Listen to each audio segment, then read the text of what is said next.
Hello everyone, welcome to your very own favourite education channel dear school.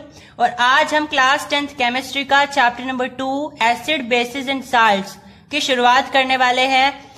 तो ये बहुत interesting chapter है, आपको ये आगे भी काम आने वाला है, तो बड़े ध्यान से समझेंगे सभी स्टूडेंट। तो एसिड, बेस और साल्ट ये जानने से पहले कि ये होते क्या है, एसिड क्या है, बेस क्या है, साल्ट्स क्या है, ये जानने से पहले हम कुछ इंपॉर्टेंट चीज जानते हैं जो कि है इंडिकेटर। इंडिकेटर से भी पहले हम ये जान लेते हैं कि कंपाउंड क्या होते हैं, ठीक है। उसके बाद ही आपको ये समझ में आएंगे कि एसिड क्या है, बेस क्या है और साल्ट क्या है, ठीक है। अब कंपाउंड अगर आपको पता करना है तो उसके लिए आपको सबसे स्मॉलेस्ट यूनिट के पास जाना पड़ेगा। आप क्लास 9th बायोलॉजी में पढ़ के आए हो कि आपकी फंडामेंटल यूनिट ऑफ बॉडी होती है सेल, यानी कि आपकी जो पूरी बॉडी है वो छोटे छोटे से ऑर्गेनल्स नहीं बोलेंगे, यूनिट से मिलकर के बनी हुई होती है। उनको हम फंडामेंटल यूनिट बोलते हैं जो कि सेल होते हैं। उसको फिर आप फर्दर डिवाइड कर सकते हो, उनके ऑर्गेनल्स में माइटोकॉन्ड्रिया होते हैं, आगे बहुत सारे होते हैं, लेकिन जो मेन आपकी फंडामेंटल यूनिट है वो आपकी सेल होती है। इसी तरीके से जो आपकी बॉडी जो आपका नेचर है, या आप हम बोल सकते हैं मैटर है। मैटर क्या होता है? Anything which occupies space and has volume, ठीक है। तो आपका जो मैटर होता है उसके पास भी एक फंडामेंटल यूनिट होती है। आप इसको पढ़ के आए हुए हो प्रीवियस क्लासेस में, जिसको हम बोलते हैं एटम। लेकिन क्या एटम ही बोलते हैं? बिल्कुल भी नहीं, हम उसको मॉलिक्यूल भी बोल सकते हैं। तो क्या मॉलिक्यूल और एटम एक ही चीज है? बिल्कुल भी नहीं, दोनों अलग अलग चीज है। तो ये क्या कंफ्यूजन है, इसको दूर करते हैं सबसे पहले। तो मैटर आपको ध्यान से समझना है कि मैटर आपका प्योर भी हो सकता है, इम्प्योर भी हो सकता है। अगर हम बात करते हैं प्योर मैटर की, तो प्योर मैटर आपका एलिमेंट में डिवाइड होगा और आपका कंपाउंड में डिवाइड होगा, ठीक है। एलिमेंट में आपके सारे एलिमेंट आ जाएंगे, जैसे कि आपका आयरन होता है, आयरन को आप Fe से डिनोट करते हो। जैसे कि आपका फ्लोरीन हो गया, जिसे आप F से डिनोट करते हो। जैसे कि आपका हाइड्रोजन हो गया, जिसे आप H से डिनोट करते हो। हीलियम हो गया, जिसे आप He से डिनोट करते हो। तो ये सारे एलिमेंट है। तो इन एलिमेंट की अगर मैं एक सबसे स्मॉलेस्ट यूनिट लूं, उसको आप बोलोगे इसका एटम। यानी कि एलिमेंट की सबसे स्मॉलेस्ट यूनिट को आप बोल रहे हो एटम। लेकिन वही अगर मैं कंपाउंड लूं तो कंपाउंड की स्मॉलेस्ट यूनिट को हम बोलते हैं मॉलिक्यूल। तुम बोलोगे कि मॉलिक्यूल तो हमने प्रीवियस क्लासेस में पढ़ा है, मॉलिक्यूल का मतलब होता है ग्रुप ऑफ एटम्स। तो कंपाउंड की स्मॉलेस्ट यूनिट को आप मॉलिक्यूल क्यों बोल रहे हो? क्योंकि ये तो आप फर्दर डिवाइड कर सकते हो एटम्स में। तो ध्यान से समझो, एग्जाम्पल लेते हैं वाटर का। वाटर क्या है? एक कंपाउंड है। कंपाउंड का मतलब क्या होता है? जो एक से ज्यादा एलिमेंट का ग्रुप होता है, यानी कि दो या दो से ज्यादा एलिमेंट का ग्रुप जो होता है मिलकर के जो बनता है वो आपका कंपाउंड होता है। तो वाटर भी क्या है? एक कंपाउंड है। तो वाटर यहाँ पे एक कंपाउंड है जो कि किन किन एलिमेंट से मिलकर के बना हुआ है? हाइड्रोजन और ऑक्सीजन से। तो इसकी जो स्मॉलेस्ट यूनिट होगी मॉलिक्यूल की, तो वो क्या होगी? Molecule of H2O। इसकी जो स्मॉलेस्ट यूनिट होगी वो एक मॉलिक्यूल होगी, और मॉलिक्यूल भी किसका? वाटर का ही मॉलिक्यूल होगा। तुम बोलोगे कि इस वाटर को H में और O में डिवाइड कर सकते हैं, लेकिन बेटा अगर आप इसको H और O में डिवाइड करोगे तो आपका वाटर नहीं बनेगा।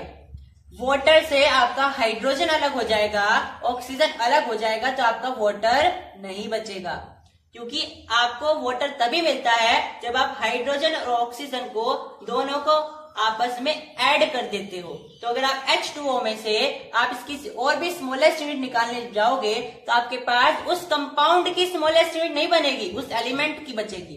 तो इसीलिए कंपाउंड की जो स्मॉलेस्ट यूनिट होती है या फंडामेंटल यूनिट होती है उसको आप बोलते हो मॉलिक्यूल।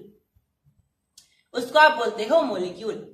तो तुम कहोगे कि तुम हमें यहाँ पे ये क्यों पढ़ा रहे हो? तो क्योंकि आपका जो चैप्टर का नाम है एसिड, बेसिस एंड साल्ट्स, ये तीनों ही चीज आपकी क्या है? ये आपकी कंपाउंड हैं। तो इनकी अगर मैं बात करूं, ये जो आपके पास तीनों दिखाई दे रहे हैं, इनकी स्मॉलेस्ट यूनिट क्या होगी, एटम होगी या मॉलिक्यूल होगी, तो तुम्हारा जवाब होगा कि वो मॉलिक्यूल होगी, क्योंकि ये तीनों क्या है, ये तीनों कंपाउंड है। तो इसका मतलब क्या है, इसका मतलब यह है कि कंपाउंड को आप तीन चीजों में डिवाइड कर सकते हो। एक होता है एसिड, एक होता है बेस और एक होता है साल्ट। इन तीनों को ही हम इस चैप्टर में डिस्कस करने वाले हैं। तो आई होप आपको कंपाउंड समझ में आया और उसके टाइप्स ये हैं, ठीक है। तो बेसिकली हम इस चैप्टर में क्या पढ़ने वाले हैं, कंपाउंड पढ़ने वाले हैं, ठीक है। कंपाउंड पढ़ने वाले हैं, और कंपाउंड हम किसके पढ़ेंगे, एसिड के, बेस के और साल्ट के पढ़ेंगे, ठीक है। ये क्योंकि कंपाउंड के तीन टाइप्स होते हैं। अब मैंने कहा था कि चैप्टर स्टार्ट होने से पहले हम तुम्हें थोड़ी सी बात बताएंगे जो कि होती है इंडिकेटर के बारे में। अब इंडिकेटर क्या है, इंडिकेटर एक ऐसी हम बोल सकते हैं सब्सटेंस होता है जिसकी मदद से हम ये पता करते हैं कि कोई कंपाउंड हमें जो दिया गया है वो एसिड है, वो बेस है या वो साल्ट है, ठीक है। जैसे कि मैंने लिया है litmus paper. Litmus paper Thallophyta नाम की एक डाइवर्स प्लांट की एक डाइवर्सिटी होती है, ठीक है। डाइवर्स एक इसका ग्रुप होता है जिसमें से निकलता है थैलोफाइटा। थैलोफाइटा में से निकलता है आपका लिटमस, ठीक है। ये पर्पल कलर का होता है, लीचन नाम के प्लांट से इसको निकाला जाता है, लीचन नाम के प्लांट से। तो इस लिटमस पेपर को इस्तेमाल किया जाता है ये पता करने के लिए कि कोई सब्सटेंस एसिड है या कोई सब्सटेंस बेस है। अब लिटमस पेपर दो कलर में आते हैं, या तो ब्लू में आएंगे या फिर रेड में आएंगे। अगर लिटमस पेपर ब्लू है तो आप अगर उसके ऊपर कोई सब कंपाउंड डालोगे और वो रेड में कन्वर्ट हो जाएगा, इसका मतलब जो आपने कंपाउंड डाला है वो क्या है, वो एसिड है। और अगर आप ब्लू ही पेपर पर कोई बेस डाल रहे हो तो उसमें कोई चेंज नहीं होगा, वो ब्लू ही रहेगा। लेकिन अगर आप रेड कलर का लिटमस पेपर लेते हो, आप उस पे बेस डाल देते हो, तो वो रेड कलर किसमें चेंज हो जाएगा, वो ब्लू में चेंज हो जाएगा। वही अगर आप इस पे एसिड डालते हो तो वो किसमें चेंज हो जाएगा, वो आपका एज इट इज रहेगा, वो चेंज ही नहीं होगा, ठीक है। तो आपके पास जो ये हम बोलते हैं कि लिटमस होते हैं या ये होते हैं, ये कोई कलर चेंज नहीं करते हैं अगर आप इसमें उसी सब्सटेंस को डालते हो। जैसे कि ब्लू है तो ब्लू पे अगर आप बेस डालोगे तो ब्लू ही रहेगा, और अगर आप एसिड डालोगे तो वो रेड में कन्वर्ट हो जाएगा, ठीक है। तो ये इंडिकेटर होते हैं। अब एक और एग्जाम्पल समझते हैं, बहुत बढ़िया एग्जाम्पल है। हल्दी हमारे घर में पाई जाती है, हल्दी के अंदर बहुत ज्यादा अच्छी प्रॉपर्टीज होती है, मेडिकल प्रॉपर्टीज होती हैं, ठीक है, एंटी बैक्टीरियल प्रॉपर्टीज होती हैं। हमें हल्दी का सेवन रोज करना चाहिए, ठीक है, थोड़ा थोड़ा सा। तो टर्मरिक यानी हल्दी, तो टर्मरिक भी क्या है, एक आपका इंडिकेटर है। ये कैसा इंडिकेटर होता है, ये नेचुरल इंडिकेटर होता है, इसे हम प्रकृति से लेते हैं। और लिटमस भी क्या है, लिटमस भी एक नेचुरल इंडिकेटर है क्योंकि हम उसे लीचन नाम के प्लांट से लेते हैं। अब टर्मरिक का एग्जांपल समझिए। टर्मरिक वैसे होती तो एसिड है, एसिड नहीं, हम बोलेंगे एसिडिक होती है, ठीक है। जो हल्दी होती है ना उसके अंदर एसिड पाई जाती है, वो एसिडिक होती है। लेकिन अगर आप इस टर्मरिक के अंदर कोई बेस डालोगे, तो इसका कलर कैसा हो जाएगा, रेड या ब्राउन हो जाएगा। इसका कलर कैसा हो जाएगा, रेड या ब्राउन हो जाएगा। और अगर मैं इसके अंदर कोई एसिड डालूं तो कैसा कलर होगा, तो नो चेंज। क्यों होगा नो चेंज, क्योंकि ये खुद ही एसिड है। एसिड के अंदर एसिड मिलेगी तो कोई चेंज नहीं होगा, ठीक है। और अगर वाटर डालते हो जो कि न्यूट्रल होता है, यानी कि वो ना तो एसिड है ना बेस है, वाटर तो न्यूट्रल होता है, तो भी कोई चेंज नहीं होगा। ऐसा ही वो एसिड के साथ बिहेव करेगा, ऐसा ही वो वाटर के साथ बिहेव करेगा।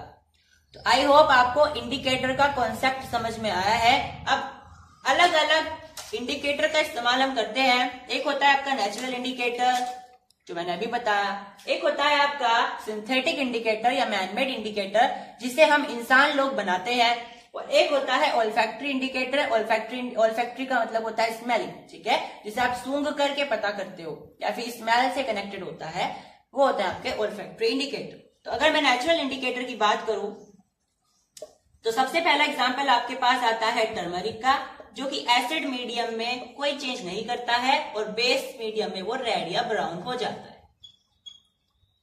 ठीक है। और अगर मैं बात करूं आपका लिटमस पेपर, तो अगर लिटमस पेपर ब्लू है तो वो रेड में चेंज हो जाएगा। ठीक है, ब्लू है, अगर आप उस पर एसिड डालते हो तो रेड में हो जाएगा ना, और अगर रेड है तो अगर आप उस पर बेस डाल देते हो ब्लू में चेंज हो जाएगा। ठीक है, समझ में आई। तो अगर एसिड है तो वो रेड में चेंज हो जाएगा अगर आप ब्लू लेते हो, और बेस है तो आपका ब्लू में चेंज हो जाएगा अगर आप रेड लेते हो।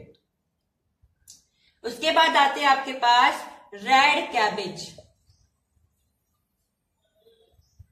रेड कैबेज, अब रेड कैबेज का देखिए ध्यान से, आपके पास होता है रेड, एसिड में रेड रहता है और आपके पास बेस में चला जाता है ब्लू।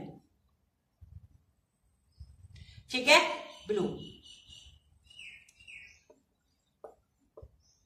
समझ में आई बात इतनी? आगे देख रहे हैं हम सिंथेटिक इंडिकेटर। उससे पहले एक और इंडिकेटर आपके, एक होती है आपके पास, देखो ये जो रेड कैबेज है इसकी अगर मैं ट्रिक बताऊं तो इसकी होती है बैन ग्रुप। ग्रुप को ऐसे लिखते हैं ना व्हाट्सएप लैंग्वेज में, तो बैन ग्रुप यानी कि इस ग्रुप को बैन कर दिया। ठीक है, अब इसका ट्रिक से क्या समझते हैं हम, देखो इसे इससे मिलाना, इसे इससे मिलाना, इसे इससे मिलाना। ठीक है, अगर बेस है, बी मतलब बेस, रेड कैबेज अगर आप यूज कर रहे हो तो अगर बेस आप इसमें डालोगे तो आपके पास कैसा कलर आएगा, ग्रीन कलर आएगा। ठीक है, तो यहाँ पे जो आपका कलर आ जाएगा वो ग्रीन आ जाएगा। समझ आई? अगर आप एसिड लेते हो तो आपका रेड आ जाएगा, यानी कि यहाँ पे जो है ग्रीन आएगा। ठीक है, अगर आप न्यूट्रल लेते हो तो ये पर्पल रह जाएगा। ठीक है, ये आपको ध्यान रखना है। बैन ग्रुप आपकी एक ट्रिक है जिससे आप पता करते हो रेड कैबेज का। ठीक है, वैसे जो मैं अगर रियली में बताऊं तो इसमें इंपॉर्टेंट केवल टर्मरिक और लिटमस ही है। ठीक है, नेचुरल इंडिकेटर। वैसे आगे फिनोल्फेथलीन और मिथाइल ऑरेंज इंपॉर्टेंट है, उसको हम आगे देखेंगे। इसके बाद आपके पास है सिंथेटिक इंडिकेटर। सिंथेटिक इंडिकेटर मतलब जो हमने खुद बनाए हैं, इंसानों के द्वारा बनाए गए हैं। ठीक है, तो सिंथेटिक इंडिकेटर में आपका पहला आता है फिनोल्फेथलीन। तो एसिड में ये रहता है आपका कलरलेस और बेस में रहता है पिंक। ठीक है, और अगर हम बात करते हैं आपके पास यहाँ पे है मिथाइल ऑरेंज।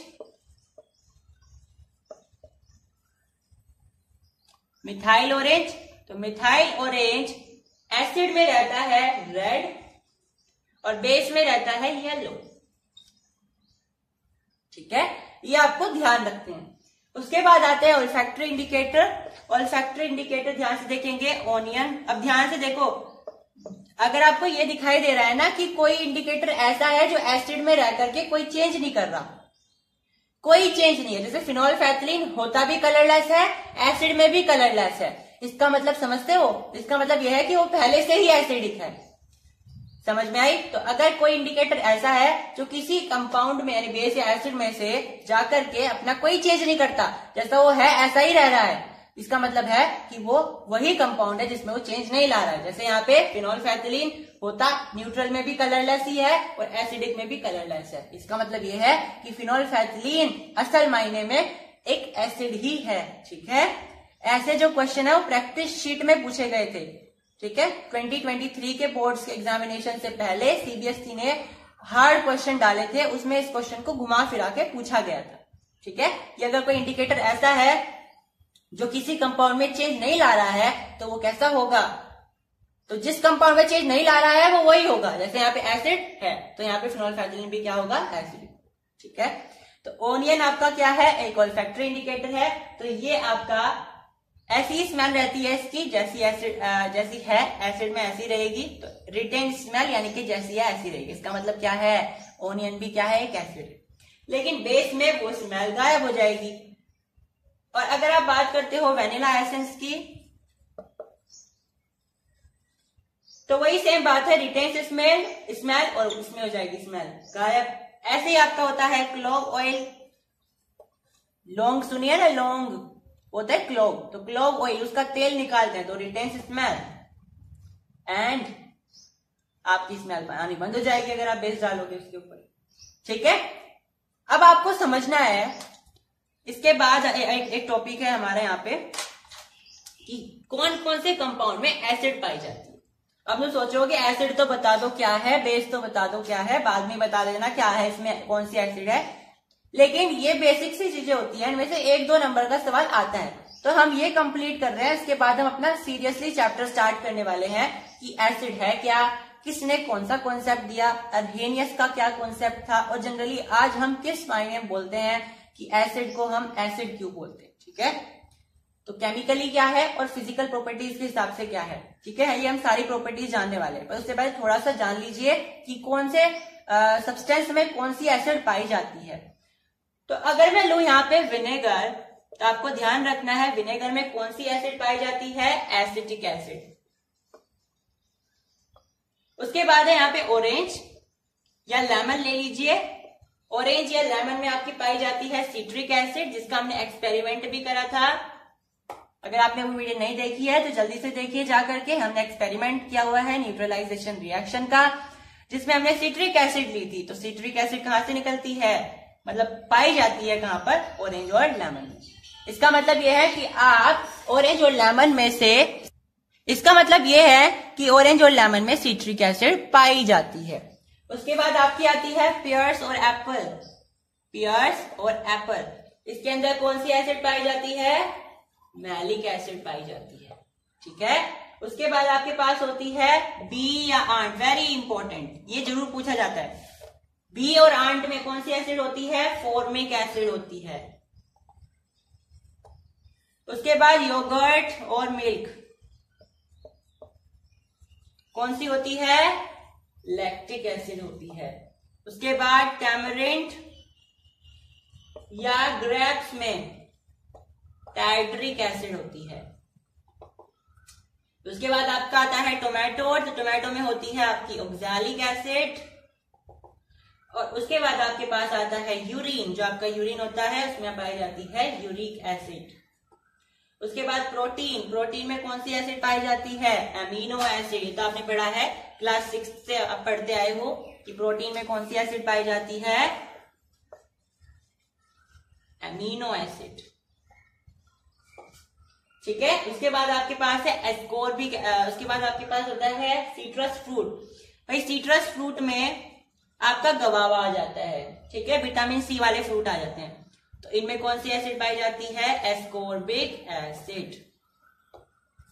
अब जो आपके आंसू होते हैं उनमें कौन सी एसिड पाई जाती है, सियलिक एसिड, SIALIC, सियलिक एसिड। ठीक है, ध्यान रहेगा सब। अब मिथेनोइक एसिड आपकी होती है, देखो नेटल जो आपकी होती है ना, नेटल स्टिंग, उसमें आपकी पाई जाती है मिथेनोइक एसिड। आपका पालक होता है स्पाइनेच, उसके अंदर होता है ऑक्सैलिक एसिड। और टी यानी कि चाय, चाय में कौन सी एसिड होती है, टैनिक एसिड। ठीक है, ये आपको ध्यान रखना है। उसके बाद एक और चीज है जो कि है कि सबसे ज्यादा स्ट्रोंगेस्ट एसिड कौन सी होती है, तो सबसे ज्यादा स्ट्रोंगेस्ट एसिड होती है फ्लोरो एंटीमोनिक एसिड, जो कि फिर से मैंने आपको एक्सपेरिमेंट करते हुए बताया था। और इसकी जो पीएच होती है वो -21 या उससे भी कम हो सकती है। ठीक है, तो आपको ये ध्यान रखना है। उसके बाद आपकी होती है सबसे ज्यादा वीक एसिड, तो सबसे ज्यादा जो वीक एसिड होती है आपकी वो होती है हाइड्रोफ्लोरिक एसिड। सबसे ज्यादा स्ट्रॉन्गेस्ट बेस होता है NaOH, मतलब सोडियम हाइड्रोक्साइड। अभी चिंता मत करो, ये है क्या, आपके चैप्टर में आगे आएंगे। ठीक है, अभी मेरा मकसद क्या है, आपको एक एक 2-2 नंबर की चीजें क्लियर करना, फिर अब हम आपको रिलेट करते चलेंगे इनको आगे चैप्टर में। ठीक है, उसके बाद सबसे ज्यादा वीक बेस कौन सा होता है, तो लिथियम हाइड्रोक्साइड। ठीक है, और आपको ये भी समझना है कि सबसे ज्यादा जो यूजफुल एसिड है, यानी सबसे ज्यादा इस्तेमाल करने वाली जो एसिड होती है वो होती है H2SO4।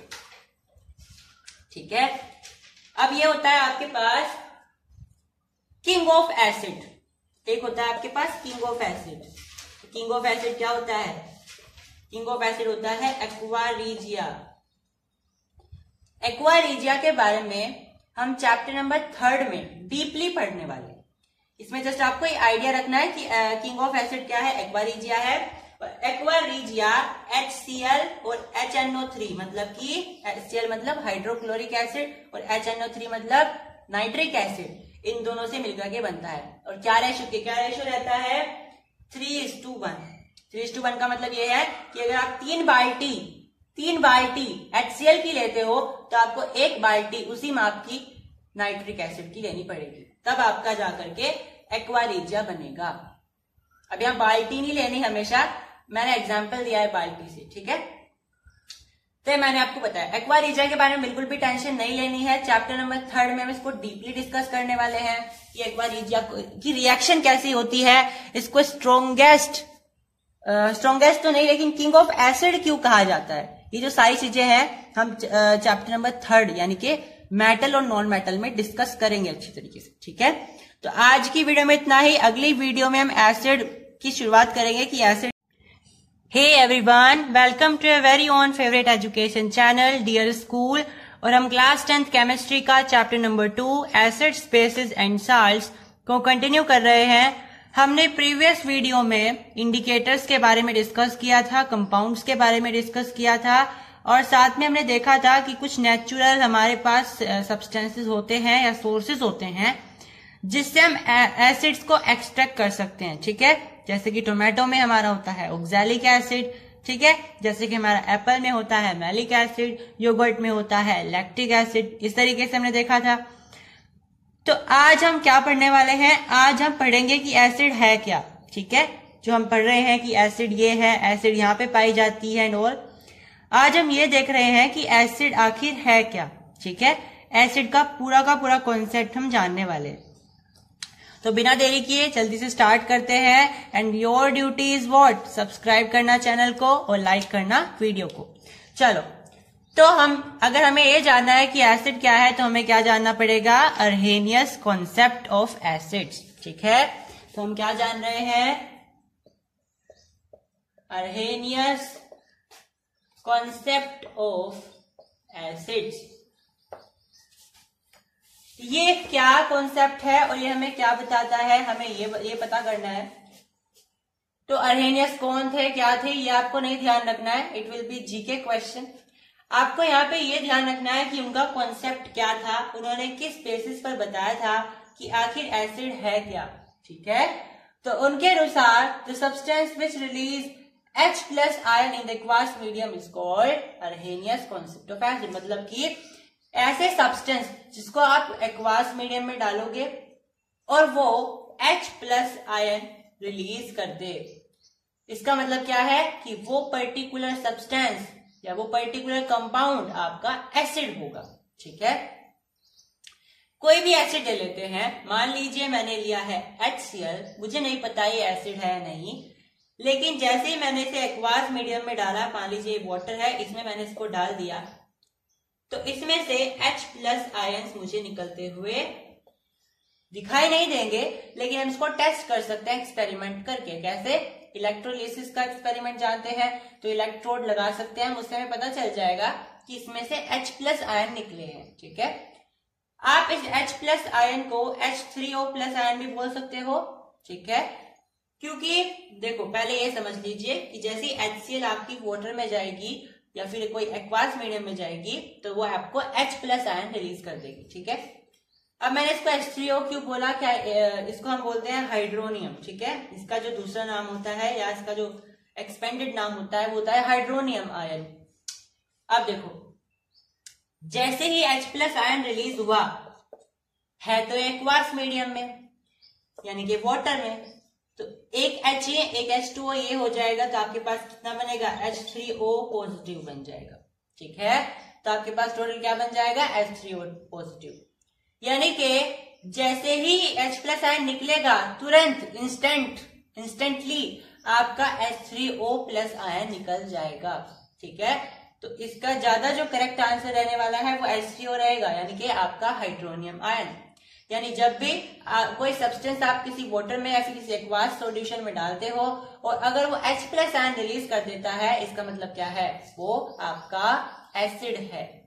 ठीक है, और अगर कोई एसिड ऐसी होती है देखो जो बहुत कम पार्टिकल रिलीज करे और कुछ एसिड ऐसे होते हैं जो बहुत ज्यादा पार्टिकल रिलीज करते हैं। कौन से पार्टिकल, H+।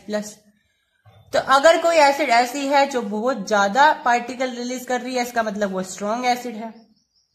और अगर इसका उल्टा है, यानी कोई ऐसी एसिड जो बहुत कम पार्टिकल रिलीज करेगी या H+ आयन बहुत कम रिलीज करेगी, इसका मतलब क्या है कि वो एक वीक एसिड है। ठीक है, तो आपको ये ध्यान रखना है। तो वैसे तो हमारी दो तरह की एसिड होती है, या तो वो स्ट्रॉन्ग एसिड होगी या वो वीक एसिड होगी, लेकिन इसके अलावा भी हमारे पास एसिड्स के टाइप होते हैं। किस बेसिस पर होते हैं, यहाँ पे देखिए जरा ध्यान से। मेरे पास है एक HCl, ये भी एक एसिड है। एक होती है H2SO4, ये भी एक एसिड है। और एक होती है H3PO4, ये भी एक एसिड है। आप इन तीनों में क्या डिफरेंस देख पा रहे हो कि यहाँ पे H कितने हैं, 1 एटम है, यहाँ पे H2 है और यहाँ पे H3 है।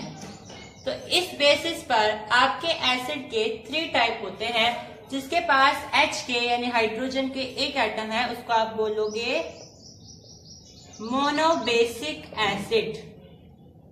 मोनो मतलब एक और बेसिक आप लगा देते हो है एसिड। ठीक है, ऐसे यहाँ पे आप बोलोगे फिर डाइबेसिक एसिड, यहाँ पे क्या बोलोगे, ट्राइबेसिक एसिड। ठीक है, आपकी समझ में आया ये? इस तरीके से हमने क्लासिफाई करा है एसिड्स को मोनोबेसिक, डाइबेसिक और ट्राइबेसिक में। अब हमारे पास एसिड के 2 टाइप्स होते हैं, एक होता है स्ट्रॉन्ग एसिड, एक होता है वीक एसिड। स्ट्रॉन्ग एसिड कौन से एसिड होते हैं, वो एसिड जो कि एक्वास सॉल्यूशन में कंप्लीटली आयोनाइज हो जाते हैं और maximum number of hydrogen atoms या हाइड्रोजन आयंस रिलीज करते हैं। ठीक है, यानी ऐसे एसिड जिसे आप एक्वास सॉल्यूशन में डालोगे और वो maximum number of H+ ion आपको रिलीज करके देते हैं। ठीक है, ये आयन है क्योंकि ये एक चार्ज पार्टिकल है। ठीक है, और अगर मैं कहूँ वीक एसिड तो सिंपल उल्टा हो जाएगी डेफिनेशन, जिसमें आपके minimum amount of H+ ion निकलेंगे। एग्जाम्पल्स क्या है, स्ट्रॉन्ग एसिड के आपको एग्जाम्पल ध्यान रखने हैं 3 आपके क्लास 10 के हिसाब से, HCl, H2SO4 और HNO3। ये 3 ही एसिड आपको ध्यान रखने हैं जो स्ट्रॉन्ग एसिड है क्लास 10 के हिसाब से। बाकी के जो भी एसिड होंगे वो वीक एसिड होंगे, आपको जस्ट समझ जाना है। वीक एसिड के एग्जाम्पल्स क्या क्या रहेंगे, आपके पास रहेगा इथेनोइक एसिड CH3COH, आपके पास रहेगा लैक्टिक एसिड और टाइट्रिक एसिड, सिट्रिक एसिड। ठीक है, ये सारे एसिड जो हैं आपके पास होते हैं। अब इनके अलावा भी आपके पास एसिड के 2 टाइप और होते हैं। ठीक है, तो देखो ये 3 टर्म्स हैं एसिड के। हमने क्लासिफिकेशन एक तो हमने करे बेसिक के रूप में, यानी कि वो ट्राई बेसिक है, मोनोबेसिक है, डाइबेसिक है। ठीक है, फिर हमने पढ़ा कि स्ट्रॉन्ग एसिड है, वीक एसिड है। अब हम पढ़ने वाले हैं क्वांटिटी के हिसाब से कि उसके अंदर वाटर कितना है एसिड के अंदर। ठीक है, तो एक होता है कंसेंट्रेटेड और एक होता है डिल्यूट। ठीक है, एक होता है कंसेंट्रेटेड एसिड, एक होता है डिल्यूट एसिड। कंसेंट्रेटेड एसिड वो एसिड होते हैं जिसमें minimum possible amount of water होता है, यानी कि कम से कम पानी आप उसमें डालते हो। और कम से कम हमने क्यों वर्ड यूज किया, क्योंकि अगर आप उसमें ज्यादा डाल दोगे तो उसको एसिड नहीं रहेगा, तो आपको मिनिमम अमाउंट ऑफ वाटर तो डालना ही है। फिर डिल्यूट एसिड मतलब जिसमें कम से कम, तो ज्यादा से ज्यादा आप इसमें पानी डाल सकते हो। ठीक है भाई, कंसेंट्रेटेड में आप कम से कम पानी डालोगे ताकि वो कंसेंट्रेटेड रहे, और डिल्यूट में आप ज्यादा से ज्यादा पानी डालोगे, लेकिन ये मत भूल जाना कि वो एसिड ही ना रहे। ठीक है, इतना भी पानी मत मिला देना कि वो एसिड ही ना बचे। तो आपके पास कंसंट्रेटेड एसिड और वीक एसिड होते हैं, ठीक है। इसके बाद हम प्रॉपर्टीज पढ़ने वाले हैं एसिड की, और उससे पहले आपको कुछ बातें ध्यान रखनी है। जैसे कि जो आपका मेटल होता है वो डिल्यूट एसिड में मिलकर के आपको साल्ट और हाइड्रोजन गैस प्रोवाइड कराता है। ये आपको ध्यान रखना है। जो आपने डिल्यूट एसिड पढ़ी अभी कि मेटल जो है डिल्यूट एसिड के साथ मिलकर के हमें साल्ट और हाइड्रोजन गैस देता है। हाइड्रोजन गैस का टेस्ट क्या होता है हमने चैप्टर नंबर 1 में भी पढ़ लिया है, इस चैप्टर में भी हम पढ़ने वाले हैं, ठीक है। उसके बाद हमारे पास है प्रॉपर्टीज। पढ़ने से पहले हमारे पास एक क्वेश्चन आता है कि हमें किसी भी एसिड को डिल्यूट करने के लिए, या फिर डिल्यूट हम बोल सकते हैं क्योंकि कंसंट्रेटेड तो नहीं, हम बोलते हैं कि किसी एसिड को डिल्यूट करने के लिए हमें एसिड में पानी डालना चाहिए या पानी के अंदर एसिड डालना चाहिए, ठीक है। ये हमारे पास सवाल आता है। तो एसिड हमें पानी में डालना चाहिए या पानी हमें एसिड में डालना चाहिए, पानी मतलब वाटर, ठीक है। तो क्योंकि एसिड जो है बहुत ज्यादा रिएक्टिव होती है, ठीक है, एसिड क्या होती है, बहुत ज्यादा रिएक्टिव होती है, तो अगर आप इसे डायरेक्टली वाटर में डाल दोगे तो बहुत बड़ा एक्सप्लोजन हो सकता है, ठीक है। तो इसलिए हमें क्या करना चाहिए, so we add acid to water instead of water to acid, यानी हमें इतनी सारी एसिड है उसके अंदर आप डायरेक्ट वाटर डालोगे तो बहुत ज्यादा एक्सप्लोजन होगा। इसलिए हम क्या करते हैं, हम लेते हैं हमारे पास एसिड और उसके अंदर हम जो है ड्रॉप बाय ड्रॉप वाटर डालते हैं, ऐसे drop by drop, drop by drop, ठीक है।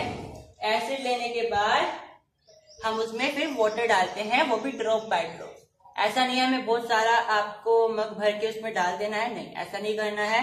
हमें ड्रॉप बाय ड्रॉप उसमें पानी डालना है, वाटर डालना है, ठीक है। तो हमें ध्यान रखना है। उसके बाद हमारे पास आता है प्रॉपर्टीज ऑफ एसिड। एसिड के क्या क्या प्रॉपर्टीज होती है वो हमें यहाँ पे पढ़नी है। तो पहली प्रॉपर्टी क्या है एसिड की, पहली प्रॉपर्टी है इसका क्या होता है, सोर टेस्ट होता है। यानी कि ये अगर आप इसको टेस्ट करोगे तो ये आपको खट्टी लगेगी। आपको नहीं करना है हालांकि, क्योंकि कुछ स्ट्रॉन्ग एसिड भी होती है, ठीक है। तो जनरली जो आपकी एसिड होती है वो आपकी सोर टेस्ट की होती है, मतलब कि खट्टी होती है। और ये क्या करती है, अगर आप इनको ब्लू लिटमस पर डालते हो तो उसको ये रेड कलर में चेंज कर देती है, ठीक है। थर्ड प्रॉपर्टी है कि ये इलेक्ट्रिसिटी कंडक्ट कर सकती है, मतलब कि ये क्या है, ये गुड कंडक्टर है इलेक्ट्रिसिटी का, इलेक्ट्रिसिटी कंडक्टर, यानी कि इलेक्ट्रिसिटी को कंडक्ट कर सकती है। अगर आप कोई ऐसा सर्किट बनाते हो, जैसे आपके पास ये एसिड रखी हुई है, फिर आपने इसमें से तार निकाल के ऐसे यहां से लिया, जैसे भी आपने सर्किट के अंदर मतलब इसे इन्वॉल्व कर लिया, तो सर्किट आपका कंप्लीट हो जाएगा, ठीक है, एसिड डालने से। उसके बाद आपकी प्रॉपर्टी आती है fourth property, that is metal acid react with metal to form hydrogen gas.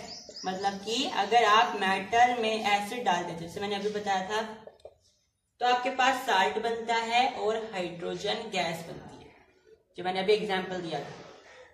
एक और एग्जाम्पल आप देख सकते हो, जैसे Zn हो गया और आपके पास हो गया H2SO4, तो आपके पास क्या बन जाएगा, ZnSO4। यहाँ पे क्या हुआ है, डिस्प्लेसमेंट रिएक्शन, फर्स्ट चैप्टर में हमने पढ़ा था।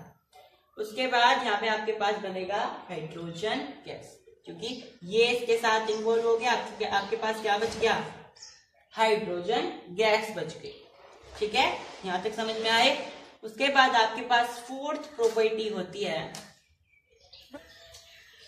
फोर्थ तो हमने पढ़ ली है, फिफ्थ प्रॉपर्टी देखेंगे। फिफ्थ प्रॉपर्टी होती है एसिड में अगर आप मेटल कार्बोनेट डालते हो या मेटल हाइड्रोजन कार्बोनेट डालते हो तो आपके पास क्या क्या बनता है, ठीक है। यानी एसिड में अगर आप मेटल कार्बोनेट डालते हो, मेटल बाइकार्बोनेट डालते हो, या मेटल बाइकार्बोनेट का दूसरा नाम क्या होता है, मेटल हाइड्रोजन कार्बोनेट डालते हो, तो आपको क्या मिलता है, तो आपको मिलेगा साल्ट, कार्बन डाइऑक्साइड और वाटर। एग्जाम्पल समझते हैं, HCl मैंने ले ली कोई एसिड और मेटल कार्बोनेट मैंने ले लिया है Na2CO3, ठीक है।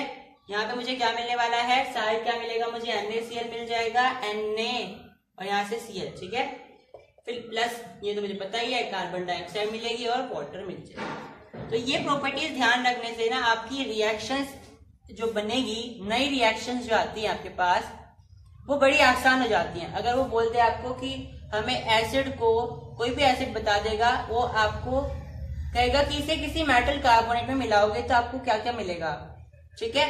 तो आपको ध्यान रखना है, साल्ट तो बनेगा, बस साल्ट में आपको दिमाग लगाना पड़ेगा कि Na है तो यहाँ Cl है तो NaCl बन जाएगा, ठीक है। बाकी आपको फिर दिमाग लगाना नहीं है क्योंकि CO2 एज इट इज आ जाएगा और वाटर भी एज इट इज आ गया, ठीक है। इस तरीके से आपको यहाँ पे ध्यान रखते हुए चलना है। उसके बाद आपकी जो 6th प्रॉपर्टी होती है वो देखते हैं। अब अगली जनरल सी प्रॉपर्टी है जो हमने फर्स्ट चैप्टर में भी पढ़ी है, उसके लिए बकायदा हमने एक्सपेरिमेंट भी करा है, ठीक है।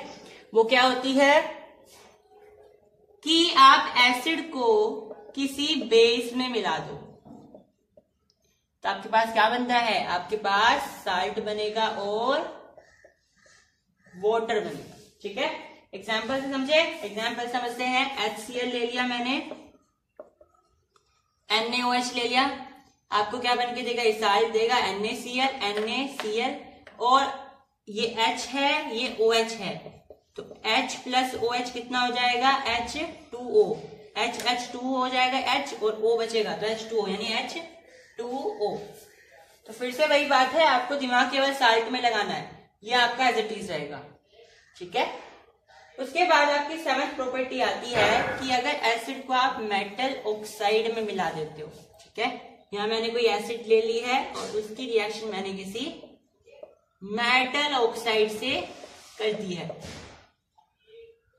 अब मेटल ऑक्साइड क्या होता है कि आपके पास कोई भी मेटल है, ठीक है, आपके पास कोई भी मेटल है, आप उसकी रिएक्शन किसी ऑक्सीजन से कर देते हो तो आपकी क्या बन जाएगी, मेटल ऑक्साइड बन जाएगी। जैसे कि हमने फर्स्ट चैप्टर में लास्ट में देखा था, कॉपर को जब आप जलाते हो, बर्न करते हो तो ऑक्सीजन से रिएक्ट करता है, आपको CuO बना करके देता है, ये होता है आपका कॉपर ऑक्साइड। तो ये कॉपर क्या है, मेटल है, तो ये आ जाएगा आपका मेटल ऑक्साइड।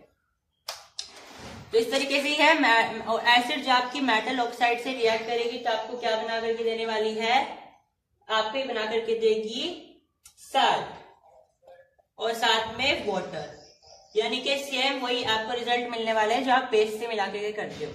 क्योंकि आप 3rd चैप्टर में ये पढ़ने वाले हो कि मेटल ऑक्साइड क्या होती है, बेसिक होती है नेचर में, बेसिक इन नेचर, तो ये ऐसा ही बिहेव करेगी जैसा आपका बेस करते हैं। अगर मैं इसका एग्जाम्पल लू, CuO प्लस HCl यानी एसिड ले लिया तो आपको क्या बना करके देने वाला है, CuCl2 साल्ट हो गया और आपके पास वाटर, ठीक है। आप इसको बैलेंस कर सकते हो। उसके बाद अब देखो यहाँ पे आपको कलर भी पूछे जाते हैं। ये जो आपका होता है कैसे कलर का होता है, आपका ब्लू ग्रीन कलर का होता है, क्लियर। चल उसके बाद लास्ट प्रॉपर्टी आपकी है इसमें कि एसिड का कैसा नेचर होता है, acids are corrosive in nature. हालांकि सारे नहीं होते पर कुछ स्ट्रॉन्ग एसिड जो होते हैं वो आपके बड़े कोरोसिव होते हैं, आप उसको अपनी स्किन पर डालोगे आपकी स्किन जला देंगे, ठीक है। जैसे HCl हो गया, एसिड अटैक होता है ना, उसमें ये सारी एसिड यूज करते हैं, है ना। अभी बैन कर दी थी ये पब्लिकली, ठीक है। पहले इतनी सस्ती मिलती थी, जैसे आजकल कोल्ड ड्रिंक की बोतल मिलती है ना 10-10, 20-20 वाली, उससे भी सस्ती मिलती थी ये पहले, तो अब इनको बैन कर दिया है। और इसलिए जो लोग थे पहले वो एसिड अटैक करते थे लड़कियों पर, ठीक है, तो इसलिए इनको बंद कर दिया गया था पब्लिकली। हालांकि लेबोरेटरीज में या फिर बड़े बड़े जो आपके लैब्स होते हैं, गवर्नमेंट लेबोरेटरीज होती हैं, उनमें तो ये है ही, ठीक है, क्योंकि इनके बहुत सारे यूजेस भी होते हैं।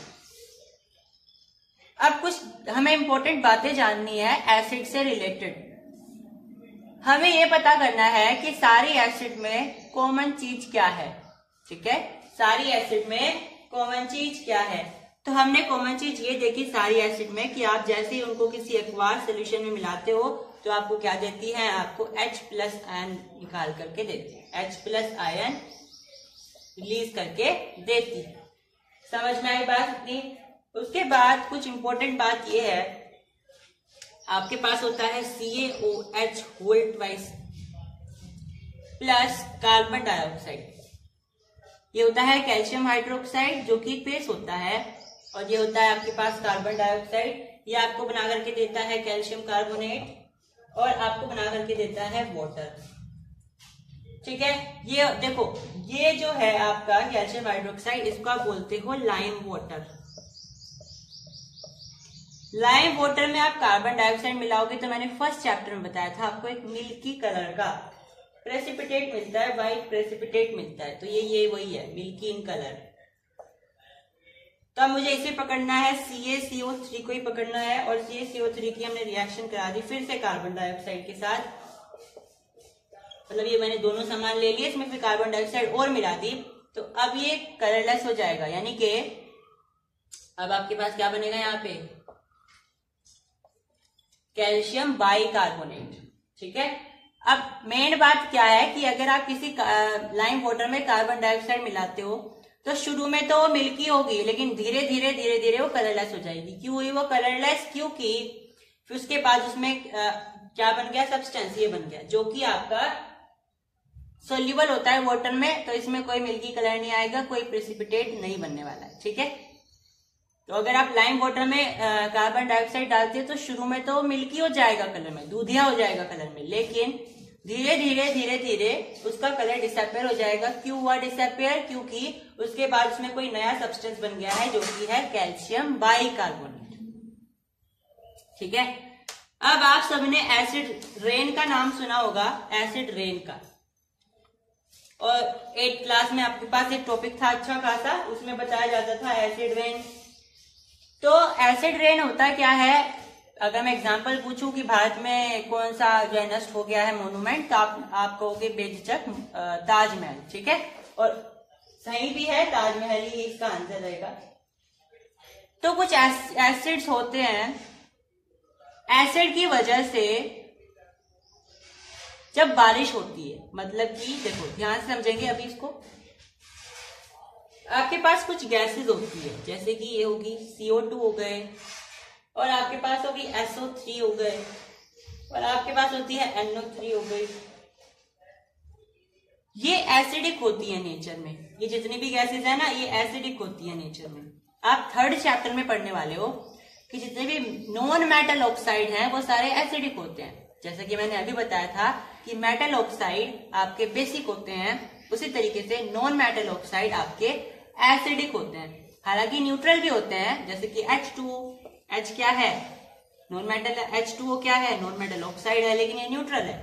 लेकिन ये एसिडिक भी होते हैं, जैसे आपके पास ये 3 एग्जाम्पल है, ये एसिडिक है। तो नॉन मेटल ऑक्साइड आपके पास एसिडिक है। तो जब ये हमारे यहाँ से निकलते, जैसे कार्बन डाइऑक्साइड हो गया, और ये जो सारे हैं ये व्हीकल्स वगैरह से निकलते हैं, ये एयर में चले जाते हैं, हमारे क्लाउड्स में चले जाते हैं, और जब बारिश होती है तो उनके साथ ही हमारे पृथ्वी पर वापस से गिरते हैं। ठीक है, और जितने भी हमारे पास मोन्यूमेंट्स होते हैं, जैसे कि ताजमहल का एग्जांपल ले लीजिए, वो सारे क्या होते जा रहे हैं? पेल होते जा रहे हैं। पेल इन कलर मतलब कि पीले पड़ते जा रहे हैं वो। तो इससे क्या हो रहा है, हमारे यहाँ पे इसका बहुत ज्यादा नुकसान हो रहा है, और वो कोरोड भी होते जा रहे हैं। ठीक है, तो इन्हीं की वजह से हमारे पास आपके पास क्या होती है? एसिड रेन होती है। ये 3 गैसेस होते हैं जिनकी वजह से आपके पास एसिड रेन होती है। जैसे कि अगर मैं एग्जांपल दूं कि H2O यानी पानी में मिलेगी CO2। क्यों मिल रही है पानी में? क्योंकि बारिश तो होगी, तो बारिश में आपकी जो CO2 है वो यहाँ से गई। भाई देखो CO2, ये आपका कोई व्हीकल चल रहा था, जो आपका व्हीकल चल रहा था कोई, तो आपके पास 3 गैसेस मैंने बताई। एक बताई मैंने आपके पास CO2 बताई, फिर एक बताई मैंने आपके पास SO3, और एक बताई NO2। अब मैंने इनकी रिएक्शन वाटर से करवाई है। तुम पूछोगे वाटर से क्यों करवाई? क्योंकि देखो ये आपके पास कोई व्हीकल चल रहा है, एग्जाम्पल ले लीजिए। ठीक है, इससे धुआं निकला और ये कहाँ जाएगा, ये बादलों में जाएगा। और बादलों में पहले से ही वाटर वेपर्स हैं, यानी पानी मौजूद है, बरसने को बिल्कुल तैयार है। तो ये गैसेस गई पानी के साथ मिल गई, यानी कि पानी के साथ रिएक्शन करेगी नहीं करेगी, बताओ। तो पानी के साथ रिएक्ट करके ये कुछ कंपाउंड बनाएंगी। क्या होंगे वो कंपाउंड, देखो ध्यान से देखेंगे। ये बनाएगी H2CO3 जो कि होती है कार्बोनिक एसिड। ये बनाएगी H2SO4 जो कि होती है सल्फ्यूरिक एसिड, और HNO3 जो कि होती है नाइट्रिक एसिड। ठीक है, तो ये 3 कंपाउंड बनाएंगे। और जब ये किसी भी सरफेस पर गिरते हैं, ये दोनों खासकर, ये नहीं ज्यादा हार्म करती, ये दोनों, ये उसको कोरोड कर देती है, क्योंकि ये कैसी एसिड है, ये आपकी स्ट्रोंग एसिड होती है। ठीक है, और ताजमहल इसलिए पीला होता जा रहा है क्योंकि वो कोरोड होता जा रहा है, इनकी वजह से होता जा रहा है। ठीक है, और क्योंकि वहां पे आसपास बहुत ज्यादा फैक्ट्री थी पहले, तो डायरेक्ट ये सारे कंपाउंड उसके ऊपर बन के गिरते थे। समझ में आई बात इतनी? तो इस तरीके से आपको ध्यान रखना है। एसिड रेन का ये पूरा कंसेप्ट है आपके पास, ये आपको समझते हुए चलना है। Clear everyone? यहाँ पे आपका एसिड का जो पूरा कंसेप्ट है वो खत्म हो गया है, लेकिन एक टॉपिक और है जो कि ये भी कवर कर लेते हैं। उसके बाद नेक्स्ट वीडियो में हम आपके साथ बेस डिस्कस करने वाले हैं। ठीक है, एक एक्सपेरिमेंट है आपके पास, वो डिस्कस करने। देखो, हमने कहा था कि एसिड जो है वो इलेक्ट्रिसिटी को कंडक्ट करती है, यानी कि एसिड क्या है, गुड कंडक्टर ऑफ इलेक्ट्रिसिटी है। तो अगर मैं ग्लूकोज से ग्लूकोज को एक सर्किट का हिस्सा बनाऊं तो उससे फ्लो नहीं होता है कोई भी करंट। ठीक है, लेकिन HCl से हो जाता है। तो यहाँ आपके पास सिंपल सा एक्सपेरिमेंट है, इस तरीके से आपको ध्यान रखना है। ये आपके पास यहाँ पे 2 नेल रहेंगी और आपको इससे कनेक्ट करना है अपना सर्किट, और इस तरीके से यहाँ पे आपका बल्ब ग्लो हो जाएगा अगर आप HCl लेते हो। यहाँ पे अगर आप यहाँ पे ग्लूकोज का वाटर लेते हो तो नहीं हो पाएगा। क्यों नहीं होता ग्लूकोज से? क्योंकि ग्लूकोज से क्या होता है, ग्लूकोज C2C6 है, C6H12O6 ये होता है ग्लूकोज। क्योंकि ग्लूकोज से कोई भी आपके पास H+ आयन रिलीज नहीं होते हैं। जब आप उसमें क्या करते हो, उसमें आप जब वाटर मिलाते हो उसका सर्किट बनाते हो। ठीक है, तो आपको एक बात ध्यान रखनी है कि वाटर में जब आप कोई एसिड मिलाते हो और उसका सर्किट बनाते हो तो आपकी इलेक्ट्रिसिटी फ्लो हो जाएगी, नहीं तो ग्लूकोज वगैरह अल्कोहल वगैरह में नहीं हो पाएगी। ठीक है, ये आपके पास सवाल पूछे जाते हैं, इसलिए आपको ये ध्यान भी रखना है।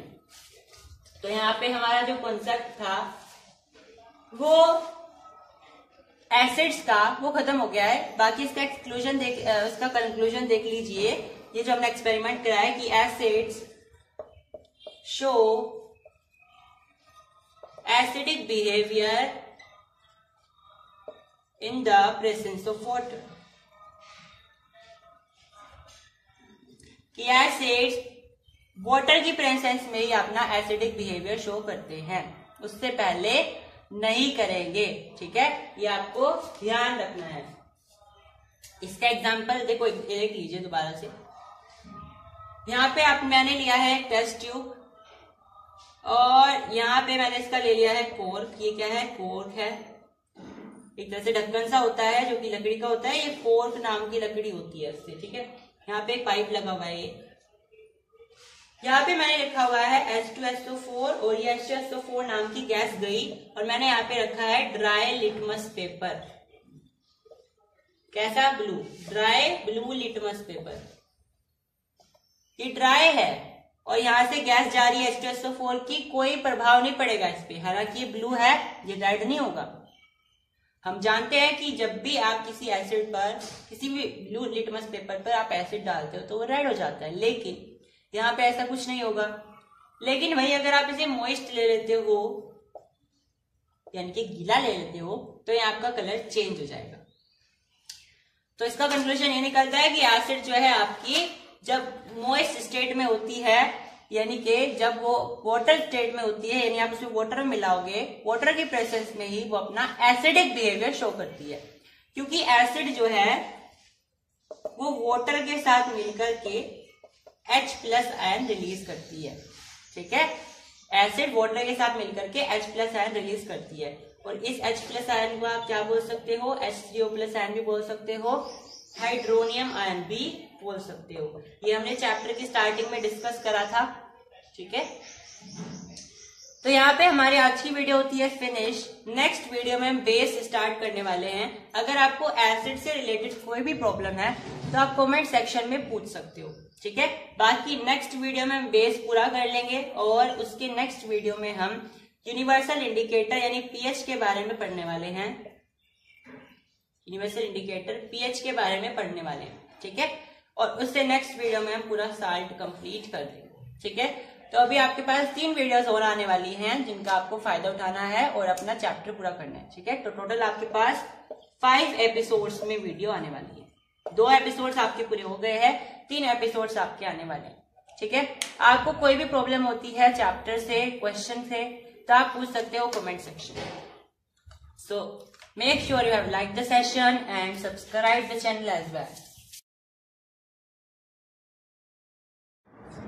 Hello everyone, welcome to your very own favourite education channel dear school. और आज हम क्लास 10th केमिस्ट्री का चैप्टर नंबर 2 को कंटिन्यू कर रहे हैं। दैट इज आज हम बेस के बारे में रीड करने वाले हैं। अपनी प्रीवियस वीडियोस में हमने इंडिकेटर्स और कंपाउंड्स और एसिड्स के बारे में डिस्कस कर लिया था।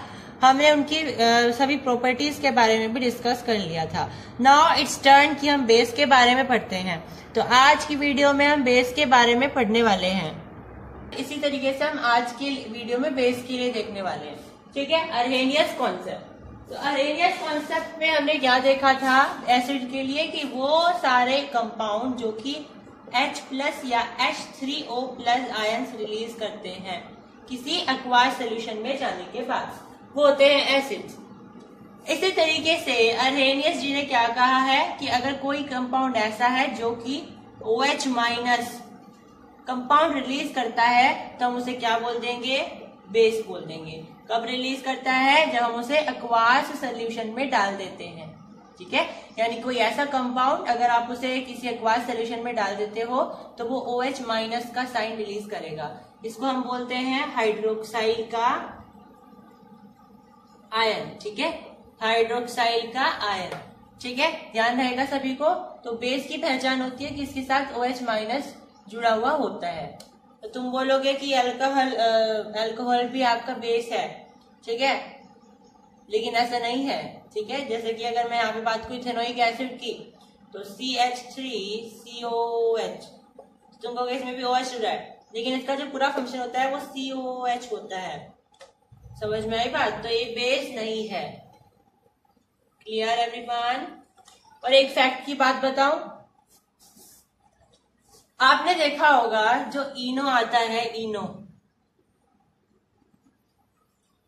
इनो आता है, इनो में होता तो एसिड को भगाने के लिए है ना, हमारे अंदर जो एसिडिटी आ जाती है उसको कम करने के लिए, लेकिन उसके ऊपर नींबू बना रहता है कि भाई नींबू फ्लेवर या फिर ऐसा फ्लेवर है ना, देखा है सभी ने।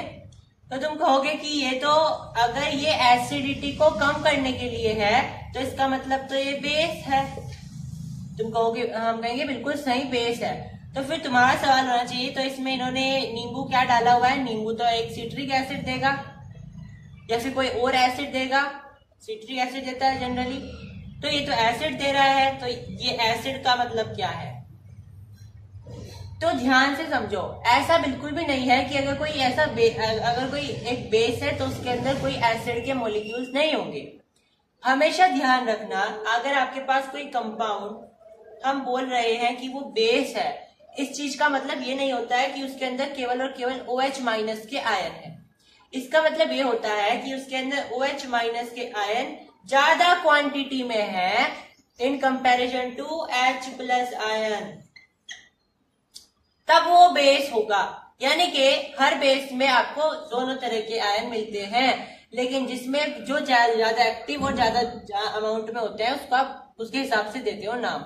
अगर कोई कंपाउंड ऐसा है जिसमें H+ ज्यादा है इन कंपैरिजन टू OH- तो आप उसे एसिड कह देते हो। ध्यान रहेगी बात इतनी। तो ये आपको पूरा कंसेप्ट समझते हुए चलना है। अब अरेनियस जी ने तो कह दिया कि भाई OH माइनस रिलीज करेंगे तो हम उसको बेस कहेंगे, लेकिन जनरली बेसिस होते क्या है, तो substances which produce hydroxide ion in water in aqueous solution. वही बात है जो हाइड्रोक्साइड या हाइड्रोक्साइड भी बोल सकते हो और हाइड्रोक्साइड भी बोल सकते हो, जो ये दोनों तरह के आयन रिलीज करे एक्वास सॉल्यूशन। ठीक है, इसके एग्जाम्पल हो सकते हैं बेस के NaOH, KOH और आपके पास CaOH यानी कि कैल्शियम हाइड्रोक्साइड और MgOH का होल ट्वाइस। ठीक है, ये होल ट्वाइस कैसे आ रहे हैं सभी को पता है। देखो कैल्शियम की वैलेंसी कितनी होती है, 2 होती है, OH की वैलेंसी होती है -1, तो ये आपस में क्या हो जाएंगे, ऐसे क्रिस क्रॉस हो जाएंगे, तो आपके पास CaOH का होल ट्वाइस बनेगा। समझ में आई बात सभी की इतनी। अब आपके कुछ याद आया कि हमने देखा था एसिड वाली क्लास में कि अगर हमारे पास कोई एसिड था HCl तो हम उसको क्या बोलते थे, मोनोबेसिक एसिड। और अगर मेरे पास H2SO4 था तो डाई बेसिक एसिड। और अगर मेरे पास कोई 3 वाला हुआ करता था जैसे H3PO4 है तो उसको हम बोलते थे ट्राई बेसिक। ऐसे ही अगर आपको बेस में मिलते हैं, जैसे बेस का एग्जांपल ले लेते हैं NaOH, तो एक ही है यहाँ पे OH, तो ये आपका कौन सा हो जाएगा, मोनो एसिडिक बेस। समझ में आया, एसिडिक पहले आ जाएगा बेस बाद में आ जाएगा। ऐसे CaOH का होल ट्वाइस तो डाई एसिडिक बेस। समझ में आया। इसी तरीके से अगर आपको कोई कंपाउंड दिया जाता है इसमें 3 है तो आप उसको बोलोगे ट्राई एसिडिक बेस। आपको आ सकता है क्वेश्चन क्लासिफाई करने के लिए कि इसमें डाई बेसिक कौन है, ठीक है, डाई एसिडिक कौन है, ट्राई एसिडिक कौन है, या आपके पास मोनो एसिडिक कौन है। तो ये आपको ध्यान रखते हुए चलना है। तो एक क्लासिफिकेशन तो ये हो गया, एक होता है स्ट्रॉन्ग एसिड, एक होता है वीक एसिड। तो स्ट्रॉन्ग एसिड तो हमने डिस्कस कर लिया था, स्ट्रॉन्ग बेस और वीक बेस। ठीक है, तो स्ट्रॉन्ग बेस क्या होता है, जो कि एक्वास सोल्यूशन में जाने के बाद maximum amount of OH minus ion release करे। यानी कि मेरे पास ये कोई एक्वास सोल्यूशन का कोई जार है जिसमें मैंने बेस डाल दिया भर के और उसमें से maximum amount of OH minus release हुए। अब वो बाहर हवा में रिलीज नहीं होंगे, यहीं पे रिलीज होंगे, मैंने आपको दिखाया है। ठीक है, तो अगर ऐसा हो रहा है मैक्सिमम अमाउंट में तो आप बोलोगे कि वो स्ट्रॉन्ग बेस है, और अगर ऐसा मिनिमम अमाउंट में हो रहा है तो आप बोलोगे कि वो वीक बेस है। अब मिनिमम क्यों बोला, तुम कह सकते थे हो ही ना, तो भैया वो बेस ही नहीं होगा फिर तो, है ना। तो इसलिए कहेंगे हम मिनिमम अमाउंट, यानी कि कम से कम अमाउंट में तो हो ही, है ना, तभी आप बोलोगे। अब इनके एग्जाम्पल क्या है, स्ट्रॉन्ग बेस के एग्जाम्पल क्या है, आपको आते हैं क्लासिफिकेशन करने के लिए। तो जैसे मैंने एसिड में बताए थे 3 नाम, आपको बस वही ध्यान रखने हैं स्ट्रॉन्ग के लिए, बाकी सारे वीक आ जाएंगे। इसी तरीके से आपको ध्यान रखने हैं, हम बोलते हैं कि स्ट्रॉन्ग बेस में, और बाकी सारे आ जाएंगे वीक बेस। ठीक है, ठीक है, आपको ध्यान रखना है स्ट्रॉन्ग बेस कौन होते हैं, NaOH होते हैं और KOH होते हैं, बस। अगर आप ध्यान रखो वीक बेस तो आपको ध्यान रखना है ये KOH2 और MgOH2। समझ में आई बात इतनी, एग्जाम्पल्स आपको समझ में आए। अब डिल्यूटेड बेस होता है एक होता है कंसेंट्रेटेड बेस।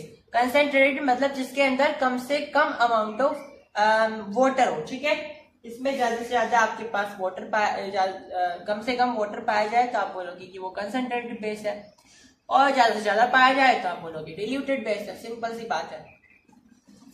अब इनके अलावा आपके पास कुछ और भी आपके पास टाइप्स होते हैं, लेकिन हम उनको इसलिए नहीं अलग से बढ़ाते क्योंकि वो उन्हीं में कवर हो चुके हैं ऑलमोस्ट। ठीक है, एक होता है आपके पास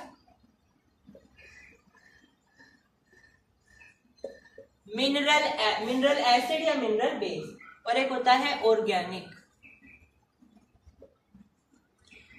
सिंपल सी बात यह है कि अगर आपके पास कोई एसिड या कोई बेस किसी मिनरल से निकल करके आया है तो आप बोलोगे कि वो मिनरल एसिड या मिनरल बेस है। और जनरली जो मिनरल एसिड या मिनरल बेस होते हैं वो स्ट्रोंग होते हैं, ठीक है। जैसे कि नाइट्रिक एसिड है।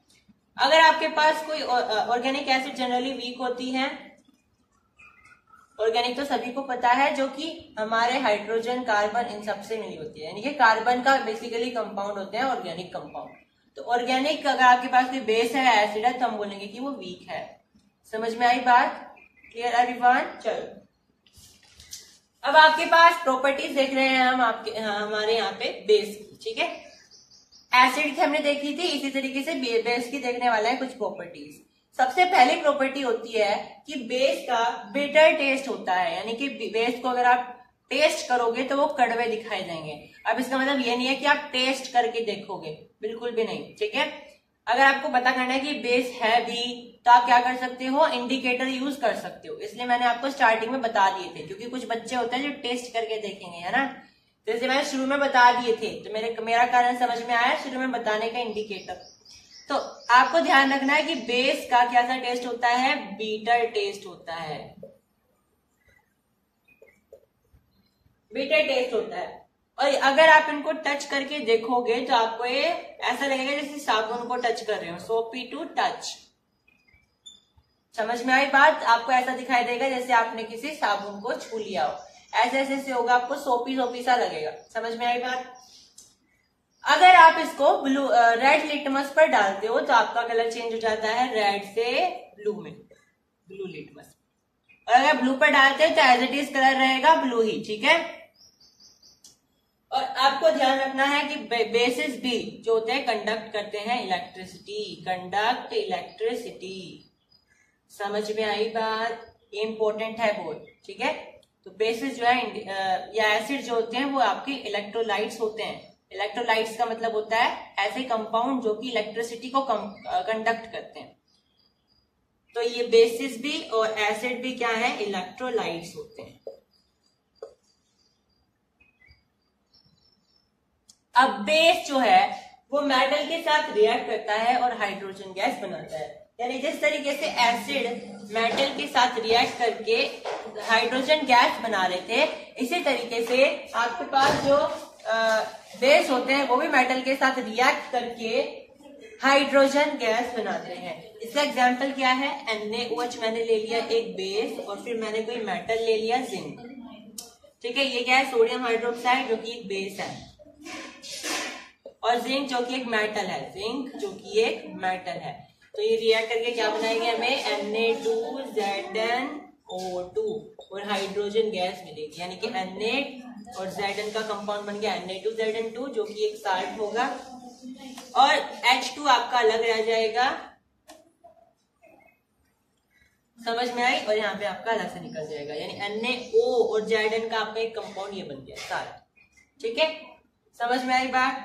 आप अगली प्रॉपर्टी क्या कहती है कि अगर आप एसिड को बेस को एसिड के साथ रिएक्ट कराते हो, यानी कि बेस को अगर आप एसिड के साथ रिएक्ट कराते हो तो आपको साल्ट मिलेगा और आपको वाटर मिलेगा, ठीक है। इस तरीके से एसिड जब बेस के साथ रिएक्ट कर रहा था, एक ही बात है अगर आप बेस को एसिड के साथ कराओ या एसिड को बेस के साथ।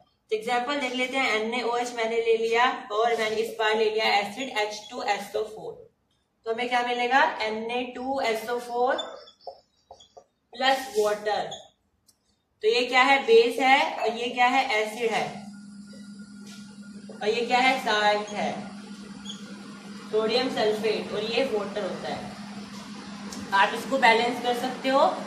आगे देखिए प्रॉपर्टी, अगर बेसिस को नॉन मेटल ऑक्साइड के साथ रिएक्ट करवाया जाए तो क्या बनेगा। अब याद करिए, मैंने आपको बताया था जो नॉन मेटल ऑक्साइड होते हैं, नॉन मेटल ऑक्साइड्स होते हैं वो कैसे होते हैं नेचर में, वो एसिडिक भी हो सकते हैं, न्यूट्रल भी हो सकते हैं, ठीक है।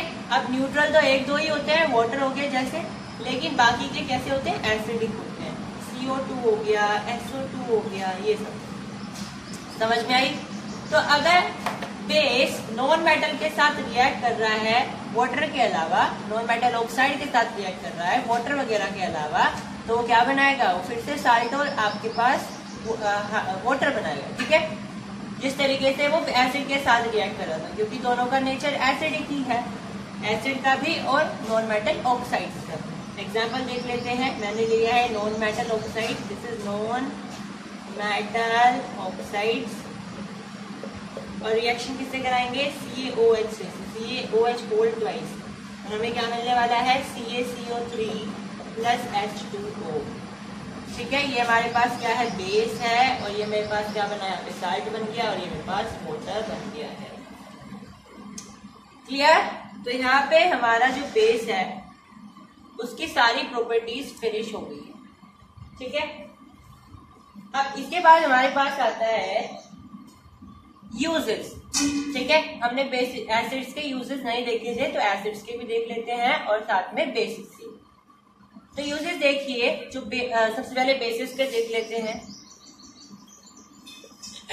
अब ध्यान से समझना, बेस के यूज बड़े इंपॉर्टेंट है।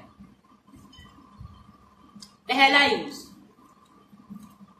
सोडियम हाइड्रोक्साइड बेस यानी NaOH।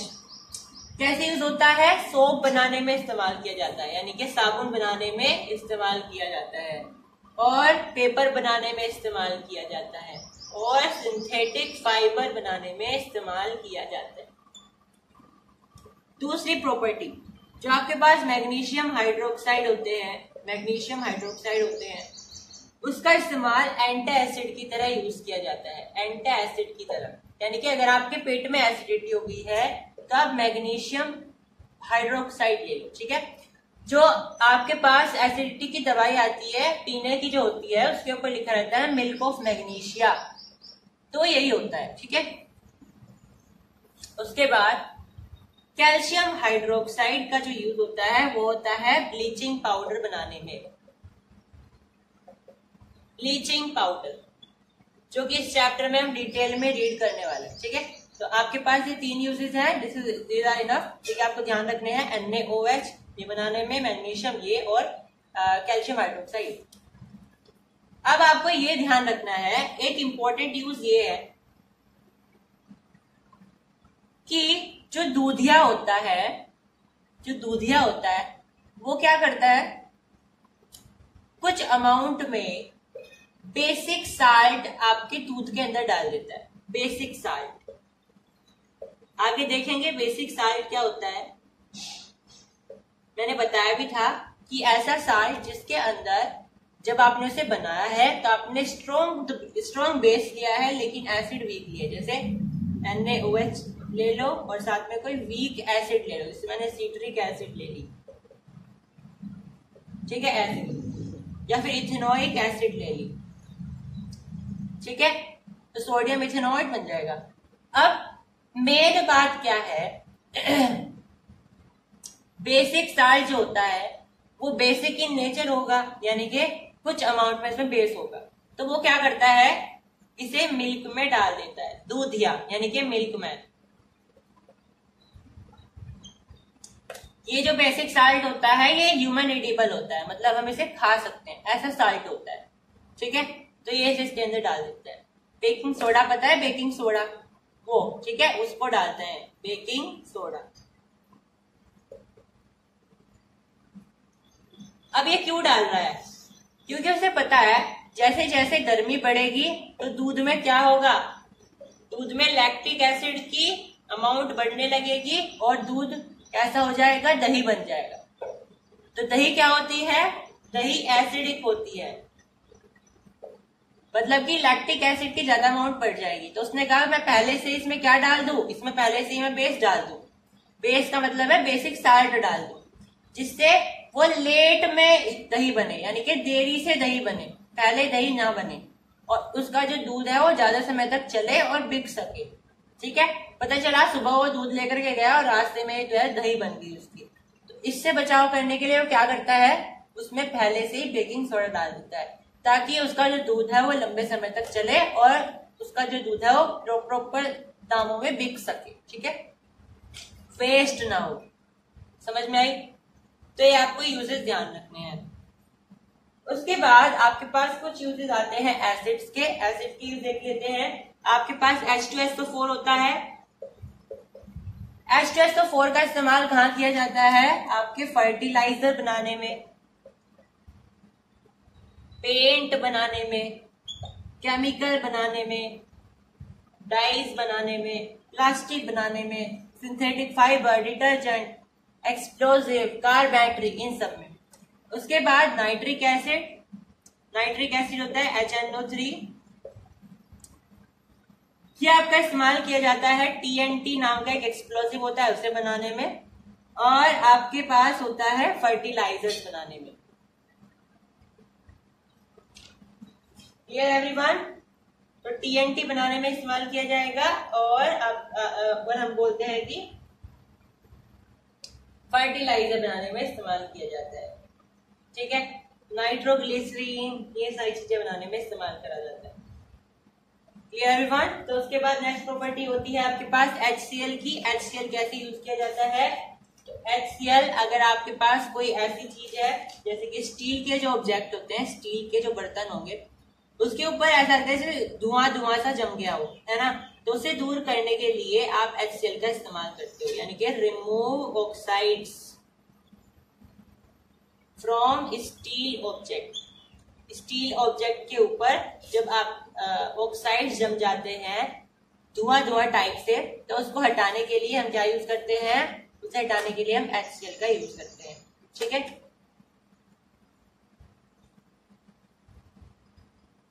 यहां तक समझ में आया सभी के? और यहाँ पे हमारा जो है बेस भी कंप्लीट हो गया। अब कुछ इंपॉर्टेंट सी बातें हम इसमें डिस्कस कर लेते हैं, जैसे कि आपके पास कुछ एसिड है, उनके कुछ टाइप है, फॉर्मूला है, उनके कुछ यूज है। ठीक है, और यहाँ पे हमारे पास हाँ यही है। ठीक है, तो हमें डिस्कस करना है। तो हमारे पास जो कार्बोनिक एसिड होती है, कार्बोनिक एसिड होती है, बेस कंप्लीट हो गया है, हम दोबारा से रिवीजन कर रहे हैं। ठीक है, जो कार्बोनिक एसिड थी वो मिनरल एसिड होती है, क्योंकि ये मिनरल से निकलती है। ठीक है, और इससे इसका जो फॉर्मूला होता है वो क्या होता है? H2CO3। इसका इस्तेमाल कहाँ किया जाता है? इसका इस्तेमाल किया जाता है सॉफ्ट ड्रिंक बनाने में, और ये हमारे गैस्ट्रिक जूस में भी पाई जाती है, और टैनिंग इंडस्ट्री में इसको यूज किया जाता है। टैनिंग इंडस्ट्री मतलब जो है पीने की ड्रिंक्स बनाते हैं वो सारी इंडस्ट्रीज। उसके बाद नाइट्रिक एसिड, नाइट्रिक एसिड का फॉर्मूला क्या होता है? HNO3 होता है, और ये भी मिनरल एसिड होती है। ध्यान रखना, सारी मिनरल एसिड स्ट्रॉन्ग एसिड होती है सिवाय कार्बोनिक एसिड के। This is exception. तो आपको ध्यान रखना है, कार्बोनिक एसिड एक ऐसी एक्सेप्शन है जिसमें मिनरल एसिड होते हुए भी आपकी वीक एसिड होती है। इसका यूज कहाँ होता है नाइट्रिक एसिड का? TNT बनाने में, मैंने बताया एक्सप्लोजिव्स बनाने में, और नाइट्रोग्लिसरीन फर्टिलाइजर। उसके बाद sulphuric acid, sulphuric acid, sulphuric acid का फॉर्मूला H2SO4। ये भी एक मिनरल एसिड होता है, और इसका यूज मैंने आपको अभी बताया है। ठीक है, और इसका और यूज भी हम बता सकते हैं। ये आपका हम यहाँ पे अच्छा सल्फ्यूरिक, ठीक, सल्फ्यूरिक, इसके यूज क्या होते हैं? आपके कार बैटरी में, फर्टिलाइजर में, डिटर्जेंट में। इसके बाद है हाइड्रोक्लोरिक एसिड, इसका फॉर्मूला होता है HCl, और ये भी एक मिनरल एसिड होती है। इसका इस्तेमाल हम यूज करते हैं, इसका इस्तेमाल कहाँ किया जाता है? कॉमन साल्ट यानी कि NaCl बनाने में। कैसे? क्योंकि हम HCl लेते हैं और फिर NaOH लेते हैं, तब जाकर के हमें क्या मिलता है? NaCl मिलता है। NaCl अगर बनाना है तो यही एसिड लेनी पड़ेगी और यही बेस लेना पड़ेगा। ठीक है, तब जाकर के हमें क्या मिलती है? एसिड। अब ऐसा नहीं हमें यही एसिड लेनी है, हो सकता है कोई और एसिड हो जिसमें Cl लगा हुआ हो, यानी कि क्लोरीन लगा हुआ हो। ठीक है, इससे निकल सकता है, पर इसका यूज भी यही है कि हम इससे NaCl निकाल सकते हैं। और क्या होता है, अगर आपको किसी स्टील ऑब्जेक्ट से हटानी है ऑक्साइड, तब आप यूज कर सकते हो। और प्यूरिफिकेशन के लिए इस्तेमाल होता है इसका, ब्लीचिंग एजेंट की तरह इस्तेमाल होता है इसका। समझ में आई? एक्वारीजिया में इस्तेमाल होता है, एक्वारीजिया बनाने के लिए। एक्वारीजिया का फॉर्मूला क्या होता है? HCl2HNO3। ये होता है आपके एक्वा रीजिया का फॉर्मूला। एक्वा रीजिया के बारे में डिटेल में हम डिस्कस करेंगे कि ये कैसे बनता भी है, ठीक है, थर्ड चैप्टर में। फिलहाल आप ये देख लीजिए कि इसका फॉर्मूला होता है HCl2HNO3। इसको किंग ऑफ एसिड कहा जाता है, मैंने आपको बताया भी था, जो कि हाइड्रोक्लोरिक एसिड और नाइट्रिक एसिड के मिलान से मिलता है। इसमें हम HCl कितना लेते हैं और नाइट्रिक एसिड कितना लेते हैं, मैंने आपको सब बताया, ठीक है। उसके बाद आता है हमारा फॉस्फोरिक एसिड। फॉस्फोरिक एसिड एक मिनरल एसिड है और इसे हम H3PO4 से डिनोट करते हैं। इसका यूज होता है पेंट बनाने में, फर्टिलाइजर बनाने में। उसके बाद आपके पास यहाँ पे आता है फॉर्मिक एसिड। फॉर्मिक एसिड एक ऑर्गेनिक एसिड होती है, इसका फॉर्मूला होता है HCOOH। ये कीड़ी का जो स्टिंग होता है, जिससे कीड़ी काटती है, उसका जो कांटा होता है उसमें पाया जाता है। और जो हमारे बीज होती है, मधुमक्खी होती है, उनमें पाया जाता है, ठीक है। और आपको ये ध्यान रखना है कि ये हमारे मेडिसिन बनाने में इस्तेमाल किया जाता है। बीज बनाने में बीज के अंदर पाया जाता है, ठीक है, ध्यान रहेगा। चलो, उसके बाद acetic acid. Acetic acid organic acid होती है और इसका फॉर्मूला क्या होता है CH3COOH। और ये विनेगर बनाने में, सिरका बनाने में इस्तेमाल किया जाता है और सोलवेंट की तरह भी इस्तेमाल इसको किया जाता है। Lactic acid. लैक्टिक एसिड का फॉर्मूला क्या होता है CH3CHOH, ठीक है। आप इसका एक फॉर्मूला लिख सकते हो। और ये आपके मिल्क को सोर करने के लिए, मतलब कि मिल्क को खट्टा करने के लिए किया जाता है या दही बनाने के लिए किया जाता है। तो आज की क्लास में इतना ही। आज हमने क्या क्या डिस्कस करा है, आज हमने बेस डिस्कस करा, उसके टाइप्स डिस्कस करे, strong, weak, concentrated, diluted, mono acidic base, di acidic base, tri acidic base, ठीक है। फिर उसकी प्रॉपर्टीज डिस्कस करी, यूजेस डिस्कस करे एसिड के भी, बेस के भी। और फिर कुछ इंपॉर्टेंट एसिड थी हमारे पास, ये छूट गई थी पिछले लेक्चर से, ये हमने डिस्कस करी है। इनके फॉर्मूले क्या होते हैं, इनका मिनरल और ऑर्गेनिक एसिड में क्या क्लासिफिकेशन है, और हमने इनके यूजेस भी देखे। तो आज की क्लास में इतना ही। मिलेंगे अगली क्लास में। अगली क्लास में हम pH के बारे में डिस्कस करेंगे, जो कि एक यूनिवर्सल इंडिकेटर होता है और उसका हम डेली लाइफ में कैसे यूज कर सकते हैं, वो सारा हम उस अगली वीडियो में डिस्कस करेंगे, जहां से बहुत इंपॉर्टेंट क्वेश्चंस आएंगे। So make sure you have hit the like button and subscribe the channel. Hello everyone, welcome to our very own favorite education channel Dear School, and today we are here with the fourth lecture of acids, bases and salts. और इसमें हम pH के बारे में पढ़ेंगे, pH का पूरा concept, उसकी सारी प्रॉपर्टीज, यूनिवर्सल इंडिकेटर और pH का डेली लाइफ में क्या यूज होता है, जो कि बहुत इंपॉर्टेंट टॉपिक है वो, क्योंकि उससे बहुत इंपॉर्टेंट क्वेश्चंस आते हैं। तो सबसे पहले हम कॉन्सेप्ट ऑफ pH देख लेते हैं। pH है क्या आखिर? तो pH scale is a commonly used scale. सबसे पहले तो यही देख लो कि pH ये जो वर्ड है, ये एब्रिविएशन है, इसकी फुल फॉर्म क्या है। तो pH का मतलब होता है पोटेंस ऑफ हाइड्रोजन, मतलब ऐसी स्केल जो कि हाइड्रोजन का पोटेंशियल बताती है कि किसी सब्सटेंस में हाइड्रोजन के आयंस कितने प्रेजेंट हैं, ठीक है। हाइड्रोजन के आयन यानी H+ ions, is it clear. या आप ऐसा भी बोल सकते हो H3O पॉजिटिव आयंस, क्योंकि जब आप pH चेक करते हो तो उस जिस भी सब्सटेंस का आप pH चेक करना चाहते हो उसको एक्वास सोल्यूशन में मिक्स कर लेते हो। तो ऐसे में हम ये बोलते, जब वो वाटर के साथ मिक्स हो जाएंगे, H+ आयन जब वो वाटर के साथ मिक्स हो जाएंगे तो वो H3O आयन प्लस आयन बनाते हैं। इनको हम हाइड्रोनियम आयन भी बोलते हैं, जैसे कि मैंने आपको प्रीवियस लेक्चर्स में बताया था, ठीक है। तो ये कॉमन सी बात है, आपको ध्यान रखनी है। कहने की बात यह है कि pH जो है एक ऐसी स्केल होती है जो कि हाइड्रोनियम आयन या फिर हाइड्रोजन आयन के पोटेंशियल के बारे में हमें बताती है। अब यहाँ पे देख लेते हैं इसके बारे में क्या लिखा है। pH scale is a commonly used scale to measure the acidity और the basicity of the substance. Possible values on pH range from 0 to 40। अब ये एक ऐसी स्केल होती है जो कि हमें क्या बताती है, एसिडिटी और बेसिसिटी के बारे में बताती है। और इसमें जो वैल्यूज होती है वो 0 से लेकर के 14 तक होती है।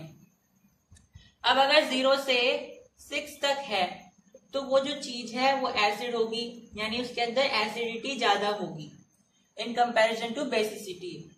अगर वो 7 है तो वो न्यूट्रल है, यानी कि जैसे वाटर होता है। और अगर वो 8 से लेकर के 14 इंक्लूडिंग 8 एंड 14 तो उसके अंदर बेसिसिटी ज्यादा होगी, यानी बेस होगा वो।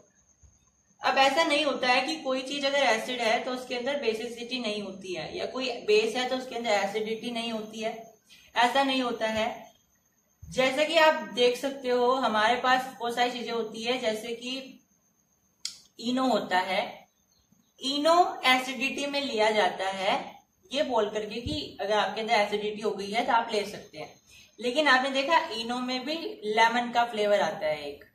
अब लेमन तो एसिड है, यानी आप एसिडिटी को खत्म करना चाह रहे हो और आप फ्लेवर भी एसिड का डाल रहे हो, तो ऐसे में क्या किया जाए? तो वो जस्ट एक फ्लेवर होता है, लेकिन अगर आप लेमन भी डाल रहे हो ना तो उसके अंदर भी बेस होता है, भले एसिड ज्यादा है लेकिन बेस भी उसके अंदर होता है। ठीक है, अब एसिड कब बन जाता है, वो बेस कब बन जाता है? अगर ज्यादा प्रोपोर्शन एसिडिटी का है और बेसिसिटी का कम है तो वो एसिड बन जाता है, और अगर बेसिसिटी का प्रोपोर्शन ज्यादा है इन कंपैरिजन टू एसिडिटी तो वो बेस बन जाता है। Is it clear? तो आपको ये ध्यान रखना है। बाकी मैंने बताया हुआ है आपको साल्ट्स के फॉर्मेशन के बारे में, आगे बढ़ेंगे अगर नहीं बताया तो। चलिए, pH and pOH is equal to 14। भाई पीएच और पीओएच, पीओएच क्या होता है? हाइड्रोक्साइड का, यानी हाइड्रोक्साइड जो होता है आयंस उसका पावर। अब पीएच का तो कितना होता है? पीएच मतलब यहाँ पे क्या है आपका जो टोटल 0 से 7, 0 से हम बोलते हैं 6 प्लस आपका फिर ये 7 भी होता है, यानी एक और आ गया इसमें, यानी 7 तक हो गया, प्लस फिर 8 से लेकर के आपका 14 यानी 7 हो गया, तो कितना हो गया 14। तो पीओएच क्या है यहाँ पे? अगर आप इन स्केल्स को पीएच और पीओएच में डिवाइड करना चाहते हो तो पीओएच जो है आपका वो 8 से लेकर के 14 तक होता है। बाकी जैसे पीएच स्केल है ऐसे एक पीओएच स्केल भी आती है, जिसमें आप जो सब्सटेंस होगा वो एच आयंस को देख करके नहीं बल्कि ओएच आयंस को देख करके ये क्लासिफाई करेगा कि कोई कंपाउंड एसिड है या बेस है। जैसे एक पीएच स्केल है ऐसी दिखाई देती है, उसमें ऐसी नंबरिंग होती है। अब ये क्या करती है ना, H प्लस आयन को देख करके या उसको टेस्ट करके बताती है कि ये कोई कंपाउंड एसिड है या बेस है। अब ऐसी स्केल एक पीओएच की होती है, उसका भी सेम तरीका होता है, लेकिन यहाँ पे वो OH माइनस को देखती है किसी सब्सटेंस में कितने हैं। ठीक है, अब अगर एसिड में OH होते ही ना तो वो टेस्ट कैसे कर पाती? इसलिए मैंने बताया कि चाहे वो एसिड है चाहे वो बेस है, सब में OH माइनस भी होते हैं, H प्लस भी होते हैं। लेकिन बात कहाँ आती है? बात आती है ज्यादा अमाउंट किसकी है। तो ज्यादा अमाउंट जिसकी भी होगी उसके हिसाब से वो क्लासीफाई हो जाता है। अगर उसमें OH ज्यादा है तो वो बेस बन जाता है, H प्लस ज्यादा है तो वो एसिड बन जाता है। समझ में आई? बाकी जो पीएच होता है या पीओएच होता है एक लॉगरिथमिक स्केल होती है, यानी कि इसमें लॉग से हम निकाल सकते हैं। आपका H प्लस आयन बताया कितने हैं, माइनस लॉग कर दीजिए उसका, ऐसे आप पीओएच निकाल सकते हो। pH does not show negatives of pH of strong acid। ये इसकी लिमिटेशन है कि जो pH स्केल होती है उसकी कमी क्या है, आपको पूछी जा सकती है। तो ये जो pH स्केल होती है ये हमें बहुत ज्यादा जो स्ट्रॉन्ग एसिड होती है ना उनका pH नहीं बता पाती। जैसे फ्लोरोएंटीमोनिक एसिड होती है, उसका जो स्केल होता है वो -21 होता है, लेकिन pH में तो 0 से लेकर 14 तक की नंबरिंग होती है, तो ये हमें उसके बारे में इंफॉर्मेशन नहीं दे सकती है। समझ में? ये 0 पे आकर रुक जाएगी, उसके लिए भी 0, दूसरे एसिड के लिए भी 0 ये बताएगी फिर, है ना। तो जो दूसरी स्ट्रॉन्ग एसिड होती है, तो यहाँ पे हमें ये नहीं पता चल पाया कि इनमें फर्क क्या आया, यानी कि हमें नेगेटिव्स के बारे में नहीं बता पाती है। ये केवल अपनी रेंज से रिलेटेड ही बताएगी, 0 से 14। अगर आपको उनके अंदर में से कोई एसिड लेनी है तो आप ले लीजिए, बेस लेना है तो ले लीजिए, नेगेटिव्स वाले ये नहीं बता पाएगी। ओके, चलिए अब एक क्वेश्चन आता है यहाँ पे, यूनिवर्सल इंडिकेटर क्या होता है उसके बारे में बताइए। तो यूनिवर्सल इंडिकेटर बहुत सारे इंडिकेटर्स का मिक्सचर होता है। बहुत सारे इंडिकेटर मतलब वेरियस इंडिकेटर्स के बारे में मैंने आपको बताया था, मिथाइल ऑरेंज, लिटमस, है ना, बहुत सारी चीजें मैंने बताई थी। तो ये सारे इंडिकेटर्स को ना मिक्स कर दिया जाता है। ऐसा नहीं आप कैसे भी मिक्स कर दोगे उनको मिक्सिंग बाउल में जाकर के, ऐसा नहीं होता। उनको टेक्निकली मिक्स किया जाता है, उनका एक तरीका होता है। अब इससे क्या होता है ना, अलग अलग वहां पे रेंज बन जाती है कि अगर आप ये सब्सटेंस डालोगे तो ये जो स्केल है ये ऐसा कलर शो करेगी, ये वाला कंपाउंड डालोगे तो ये वाला कलर शो करेगी, क्योंकि आपने यहाँ पे बहुत सारे इंडिकेटर ऑलरेडी यूज कर लिए हैं और उसे हम क्या बोलते हैं, पीएच। तो यूनिवर्सल इंडिकेटर बेसिकली पीएच ही होता है। अब ये कैसे बनता है, वेरियस इंडिकेटर्स को मिक्स करके, ठीक है। अब डेली लाइफ एप्लीकेशंस क्या है पीएच की, सबसे पहला तो है सोइल्स और लॉन में, यानी कि आप अपनी खेत की मिट्टी में और अपने गार्डन की मिट्टी में पीएच का यूज कर सकते हो। कैसे, अगर आपको ये चेक करना है कि आपकी फसल जो है ज्यादा ऐसी मिट्टी में उगेगी कि जहाँ पे एसिडिटी ज्यादा होनी चाहिए या बेसिडिटी ज्यादा होनी चाहिए, तो आप कैसे चेक कर सकते हो, वहां से मिट्टी का सैंपल ले लीजिए, उसको पानी में मिलाइए और पीएच निकाल करके देखिए, ठीक है। आपको पता चल जाएगा कि आपकी जो स्केल है उसका जो कलर है वो अगर एसिडिटी की तरफ आता है, जिसका मतलब है कि आपकी मिट्टी में एसिड ज्यादा है। तो आपको क्या करना पड़ेगा, फिर वहां पे चॉक पाउडर डाल दीजिए या कोई अलग बेस डाल दीजिए अपनी मिट्टी में, ताकि आपकी फसल अच्छे से हो जाए। हनी बीज जब आपको काटती है तो वो आपकी बॉडी के अंदर में ना एसिड इंजेक्ट कर देती है, एक एसिड डाल देती है, उसे क्या कहते हैं, मिथेनोइक एसिड। तो हनी बीज जो एसिड हमारी बॉडी के अंदर इंजेक्ट करती है वो मिथेनोइक एसिड होती है। अब अगर वो एसिड डाल रही है उसे ठीक करने के लिए हमें बेस यूज करना पड़ेगा। तो जब मधुमक्खी हमें काटती है तो हमें क्या करना पड़ता है, वहां पे बेकिंग सोडा रगड़ना पड़ता है, तब जाकर के आप ठीक हो जाओगे। अब वाक्स क्या होती है, वाक्स जो हनी बी जैसी लगती है लेकिन थोड़ी सी लंबी होती है साइज में, जिनको गाँव की भाषा में भीड़ड़ कहा जाता है, ठीक है। अब ये क्या करती है, ये हमारी बॉडी के अंदर ना बेस इंजेक्ट करती है, दोनों में फर्क होता है। अगर ये बेस इंजेक्ट कर रही है तो आप वहां पे अचार होता है, पिकल या विनेगर डाल सकते हो, विनेगर से आप वहां पे यूज कर सकते हो, उससे ठीक हो जाएगा। लेकिन हम लोग क्या करते हैं, हर जगह उस अचार को यूज कर लेते हैं, वो गलत है। अगर आपको हनी बी ने काटा है तो आप वहां पे अचार यूज नहीं कर सकते, क्योंकि ऑलरेडी उसने एसिड इंजेक्ट कर दिया, तो आप उसमें एसिड डाल करके उसे और ज्यादा जो है वहां पे पेनफुल कर दोगे। तो आपको ये देख करके करना है। और 2 एप्लीकेशन आप कमेंट बॉक्स में बताओगे। So that's all in this video. Thank you class. Stay tuned for more videos. Subscribe the channel. Hello everyone. Welcome to a very own favorite education channel Dear School. और आज हम अपना नया fresh topic chapter number 2 chemistry का पढ़ने वाले हैं, date is salts. आज हम साल्ट के बारे में पढ़ेंगे, उसके कैटेगरीज कितनी होती हैं, फैमिलीज कितनी होती है, और कुछ बहुत ही इंपॉर्टेंट साल्ट होते हैं जिससे एग्जाम में क्वेश्चन आते ही आते हैं। तो उन साल्ट के बारे में भी हम डिस्कस करने वाले हैं। सबसे पहले तो साल्ट है क्या, तो साल्ट एक तरीके का कंपाउंड होता है। मैंने आपको चैप्टर की स्टार्टिंग में बताया था कंपाउंड क्या होते हैं। अब कंपाउंड मैंने 3 तरीके के बताए थे, एसिड, बेस और साल्ट। ये उनकी कैटेगरी है। अगर मैं कंपाउंड की बात करूं तो कंपाउंड वैसे 2 तरीके के होते हैं, एक होता है कोवेलेंट कंपाउंड, एक होता है आयनिक कंपाउंड। तो जो साल्ट होता है वो कौन सा कंपाउंड होता है, वो बेसिकली आयनिक कंपाउंड होता है, ठीक है।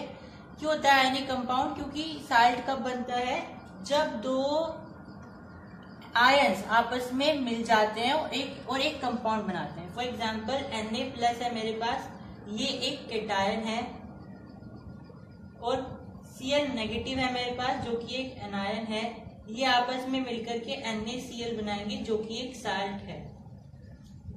तो ये किससे मिलकर के बना, आयंस से मिलकर के बना। कैटायन और एनायन क्या है, आयंस हैं जिनके ऊपर चार्ज होता है बेसिकली, ठीक है। कैटायन, एनायन, और ये जो कंपाउंड के टाइप्स होते हैं, आयनिक कंपाउंड, कोवेलेंट कंपाउंड, ये नेक्स्ट चैप्टर के टॉपिक्स हैं, उसमें हम डिटेल में पढ़ेंगे। अभी के लिए आप ये समझ लीजिए कि जो साल्ट होता है वो एक कंपाउंड होता है, और कंपाउंड भी कैसा, आयनिक कंपाउंड।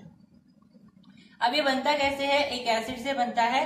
जब आप एक एसिड में से एक हाइड्रोजन रिमूव कर देते हो, मैंने क्या बताया है, आप किसी एसिड से, मान लीजिए कोई भी एसिड है, HCl एसिड है, और उसमें से आपको ये H हटाना है, तो क्या बचा, Cl-।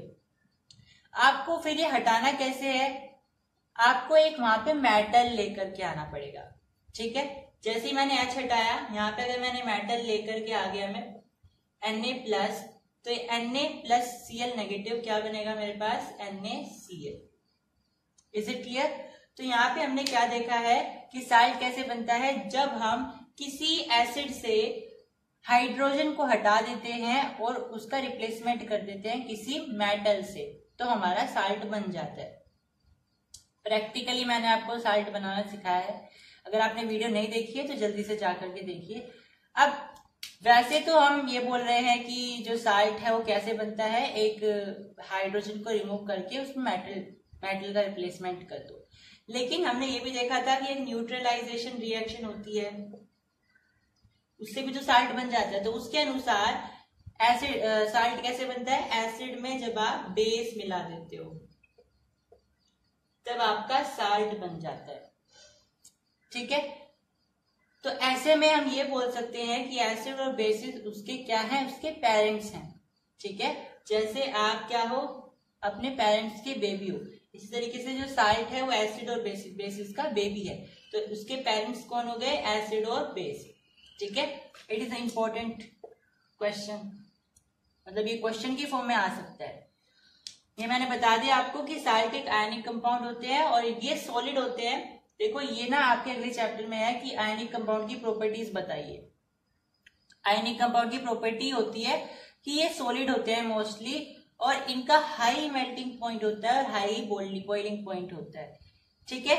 टोटल जो साल्ट की फैमिलीज होती है वो 12 होती है। फैमिलीज का मतलब क्या है, जैसे क्लोराइड के साल्ट हो गए, सल्फेट के साल्ट हो गए, फ्लोराइड के साल्ट हो गए, ठीक है। तो टोटल हमारे पास 12 फैमिलीज होती है salts. Salts are of 3 types in terms of their pH. PH के अनुसार बताएं तो पीएच के अनुसार साल्ट्स के 3 टाइप होते हैं। पहला टाइप होता है एसिडिक साल्ट, दूसरा टाइप होता है बेसिक साल्ट और तीसरा टाइप होता है न्यूट्रल साल्ट। अब पीएच के अनुसार का मतलब क्या है, जैसा कि मैंने पहले भी बताया आपको कि जब मैं स्ट्रॉन्ग एसिड और वीक बेस लूं तो मेरा कैसा साल्ट बनता है, एसिडिक साल्ट बनता है। अगर मैं वीक एसिड और स्ट्रॉन्ग बेस लूं तो मेरा कैसा एसिड बनता है, बेसिक साल्ट बनता है। और अगर मैं स्ट्रॉन्ग एसिड और स्ट्रॉन्ग बेस लूं तो मेरे पास न्यूट्रल साल्ट बनता है। ये 3 केस होते हैं इनके, तो ये आपको इस फॉर्मेट में ध्यान रख सकते हो आप। बाकी के एग्जाम्पल्स भी आप रिसर्च कर सकते हो, एग्जाम्पल्स इतने इंपॉर्टेंट है नहीं इस चीज में। आप यहाँ पे पीएच ध्यान रख सकते हो, एसिडिक साल्ट की पीएच कितनी होगी, 7 से कम होगी, न्यूट्रल की कितनी होगी, 7 होगी, और बेसिक साल्ट की 7 से ज्यादा होगी, 14 तक। पीएच भी आपको पूछी जा सकती है। मैंने यहाँ पे एग्जाम्पल लिख भी दिए हैं एसिडिक साल्ट, बेसिक साल्ट और न्यूट्रल साल्ट के। एसिडिक साल्ट में हमारा अमोनियम क्लोराइड कैसे बनता है, तो मैंने यहाँ पे NH4OH HCl लिया है, जिससे हमारा ये प्रिपेयर हो गया है। ऐसे ही CaOH2 और CO2 लिया है। अब ये बेस है, ये आप सोच रहे होंगे तो गैस है, ये भी एसिड होती है, ठीक है, क्योंकि नॉन मेटल है और ये उसका ऑक्साइड है। तो नॉन मेटल ऑक्साइड हमेशा एसिडिक होते हैं, हमेशा नहीं होते, न्यूट्रल भी हो सकते हैं, एसिडिक भी हो सकते हैं, पर CO2 हमारा एसिडिक होता है। ये नेक्स्ट चैप्टर में है, ठीक है। अभी के लिए आप ये मान लीजिए ये एक एसिड ही है और इससे हमारा CaCO3 प्रिपेयर हो गया है, जो कि एक बेसिक साल्ट है। ऐसे ही यहाँ पे कॉमन सी रिएक्शन लिखी है तो आप सब जानते हैं, ये न्यूट्रल साल्ट का एग्जाम्पल है। चलिए नेक्स्ट टॉपिक देखेंगे। चलिए अब हम इम्पोर्टेंट साल्ट्स के बारे में पढ़ेंगे। सबसे पहला साल्ट है वॉशिंग सोडा। आप सभी ने अपने घर में देखे होंगे, जिससे कपड़े धोए जाते हैं उसे बोलते हैं वॉशिंग सोडा, ठीक है। वैसे तो वो डिटर्जेंट पाउडर होता है, लेकिन कहीं ना कहीं वॉशिंग सोडा उसमें इस्तेमाल किया जाता है। अब ये बनता कैसे है, इसका केमिकल फॉर्मूला क्या है, इसकी प्रॉपर्टीज क्या है, केमिकल नेम क्या है। तो अगर मैं बात करूं केमिकल नेम की, तो इसका केमिकल नेम होता है सोडियम कार्बोनेट डेकाहाइड्रेट, और फॉर्मूला क्या है, Na2CO3.10H2। अब ये बनता कैसे है, इसके स्टेप्स ना रिवर्स में लिखे हुए हैं। पहला स्टेप है आपको HCl लेनी है, एसिड, वाटर लेना है, CO2 गैस लेनी है और अमोनिया गैस लेनी है, ठीक है। इन सबको मिलाकर के आपके पास बनेगा NaHCO3 और NH4Cl, जिसमें से आपको NaHCO3 रिक्वायर्ड है, आपको वो लेना है, उसे हीट करना है, तो उसमें से क्या हो जाएगा, वाटर और कार्बन डाइऑक्साइड बाहर निकल जाएगा। तो Na2CO3 H2O और CO2। जब भी आप किसी चीज को हीट करते हो ना, उसके अंदर से वाटर निकल जाता है, ठीक है, कहीं ना कहीं उसके अंदर, क्योंकि वाटर होता ही है प्रेजेंट। तो आपने इसको हीट किया, इसका मतलब होता है हीट करना, ये हीट करने का सिंबल होता है। तो आपने इसको हीट किया, यहाँ पे वाटर बना और CO2 बन गया, ठीक है। अब नेक्स्ट स्टेप में आपने ये Na2CO3 जो बना ना, इसको उठाया और इसमें 10 मॉलिक्यूल्स ऑफ H2O मिला दिए और आपके पास आपका रिक्वायर्ड कंपाउंड जो कि Na2CO3.10H2O मिलकर के तैयार, बन करके तैयार है, ठीक है। अब इसकी प्रॉपर्टीज क्या है? It is one of the few metal carbonate which are soluble in water, यानी ये कुछ चुनिंदा मेटल कार्बोनेट में से एक है जो कि पानी में घुलनशील होते हैं, पानी में मिलाए जा सकते हैं और घुल भी जाते हैं, ठीक है। यूज एज क्लींसिंग एजेंट, इनको साफ करने के लिए यूज किया जाता है, जैसे कि हम कपड़े वगैरह धोते हैं तो क्लींसिंग एजेंट की तरह यूज होते हैं। साथ में पानी की परमानेंट हार्डनेस को भी रिमूव किया जा सकता है इसकी मदद से। पानी में अगर आप मिलाओगे तो वाटर अगर हार्ड है तो उसका हार्डनेस हट जाएगी, वहां से सॉफ्ट सॉफ्ट सा लगेगा। In the manufacture of sodium compound, sodium compound जैसे बोरेक्स बनाने के लिए इस्तेमाल किया जाता है, ठीक है। बाकी सोप यानी कि साबुन, ग्लास, पेपर, ये सारी चीजें बनाने के लिए भी वॉशिंग सोडा का इस्तेमाल किया जाता है। नेक्स्ट इंपॉर्टेंट साइट है बेकिंग सोडा। बेकिंग सोडे का फॉर्मूला क्या होता है? NaHCO3, ठीक है, यानी कि सोडियम बाइकार्बोनेट या सोडियम हाइड्रोजन कार्बोनेट। अब इसकी प्रिपरेशन क्या है भाई? Na2CO3 में कार्बन डाइऑक्साइड मिला दो, H2O मिला दो, आपके पास 2 मोल NaHCO3 प्रिपेयर होकर के आ जाएंगे। तो इसका फॉर्मेशन आसान सा है। अब इसकी प्रॉपर्टीज क्या है? एक तो इसको हम एंटी एसिड की तरह इस्तेमाल करते हैं, यानी कि अगर हमारे पेट में एसिडिटी हो जाती है तो हम इसको खा सकते हैं, इसका घोल पी सकते हैं, इससे हमारा पेट ठीक हो जाता है। साथ में बेकिंग पाउडर बनाने के लिए इस्तेमाल किया जाता है, वेरी इंपॉर्टेंट, बेकिंग पाउडर बनाने के लिए इसका इस्तेमाल किया जाता है। साथ में फायर एक्सटिंग्विशर बनाने के लिए इस्तेमाल किया जाता है, ठीक है। जो सोडा एसिड फायर एक्सटिंग्विशर होता है ना, वो इसी से बनता है। अब आप कंफ्यूज हो या मुझे नहीं पता, इन दोनों चीजों में आपने कभी डिफरेंस जानना चाहा या नहीं, लेकिन बेकिंग सोडा और बेकिंग पाउडर दोनों अलग अलग चीजें होती है। कैसे? बेकिंग सोडा केवल NaHCO3 होता है, बस ये होता है बेकिंग सोडा। लेकिन बेकिंग पाउडर कब बनता है? जब आप इसमें कोई एक एसिड से कोई H+ आयन मिला दो या कोई एक एडिबल ऑयल मिला दो, यानी H+ मिला दिया। अब मैंने सिट्रिक एसिड मिलाया या क्या मिलाया, टाइट्रिक एसिड से मिलाया, ये कुछ मुझे नहीं पता, बस मैंने इसमें एक H+ आयन मिला दिया और अब मेरे पास ये प्रिपेयर हो गया है बेकिंग पाउडर। अब क्वेश्चन पता है क्या आएंगे? क्वेश्चन ये आता है कि आप केक जब बनाते हो तो केक बनाने के लिए आप क्या यूज करते हो? बेकिंग सोडा यूज करते हो या बेकिंग पाउडर यूज करते हो? तो आपका आंसर क्या होगा? बेकिंग पाउडर यूज करते हो। अब क्वेश्चन आएगा कि बेकिंग पाउडर ही क्यों यूज करते हो, आप बेकिंग सोडा क्यों नहीं यूज करते हो? क्योंकि अगर आप बेकिंग सोडा यूज करोगे तो केक में कड़वाहट आ जाती है, ठीक है। जब आप एसिडिटी आपके हो जाती है तो आप इसका घोल बना के पीते हो ना, थोड़ा थोड़ा सा कड़वा होता है, इसलिए जब आप इसका केक बनाओगे तो थोड़ा कड़वा दिखता है, इसीलिए ये नहीं डलता, बेकिंग पाउडर डलता है। क्यों? क्योंकि जैसे ही इसके अंदर आप H+ आयन मिला देते हो जो कि बेकिंग पाउडर बन जाता है, उससे जो आपका बेकिंग सोडा होता है वो न्यूट्रलाइज हो जाता है और न्यूट्रलाइज होने के बाद उसमें से बहुत अच्छी खुशबू आती है, बहुत अच्छा टेस्ट आता है। समझ में आई? तो अब जो आपका केक बनेगा वो बहुत बढ़िया बनता है, फ्लफी बनता है। समझ में आई?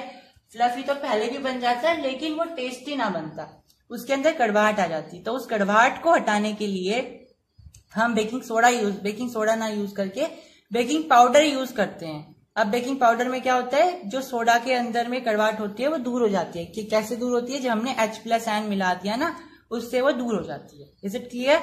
चलिए नेक्स्ट साल्ट के ऊपर चलते हैं। नेक्स्ट इंपॉर्टेंट साल्ट है ब्लीचिंग पाउडर। ब्लीचिंग पाउडर का आपने नाम सुना होगा। अब ये कैसे बनाया जाता है, इसका नाम क्या होता है?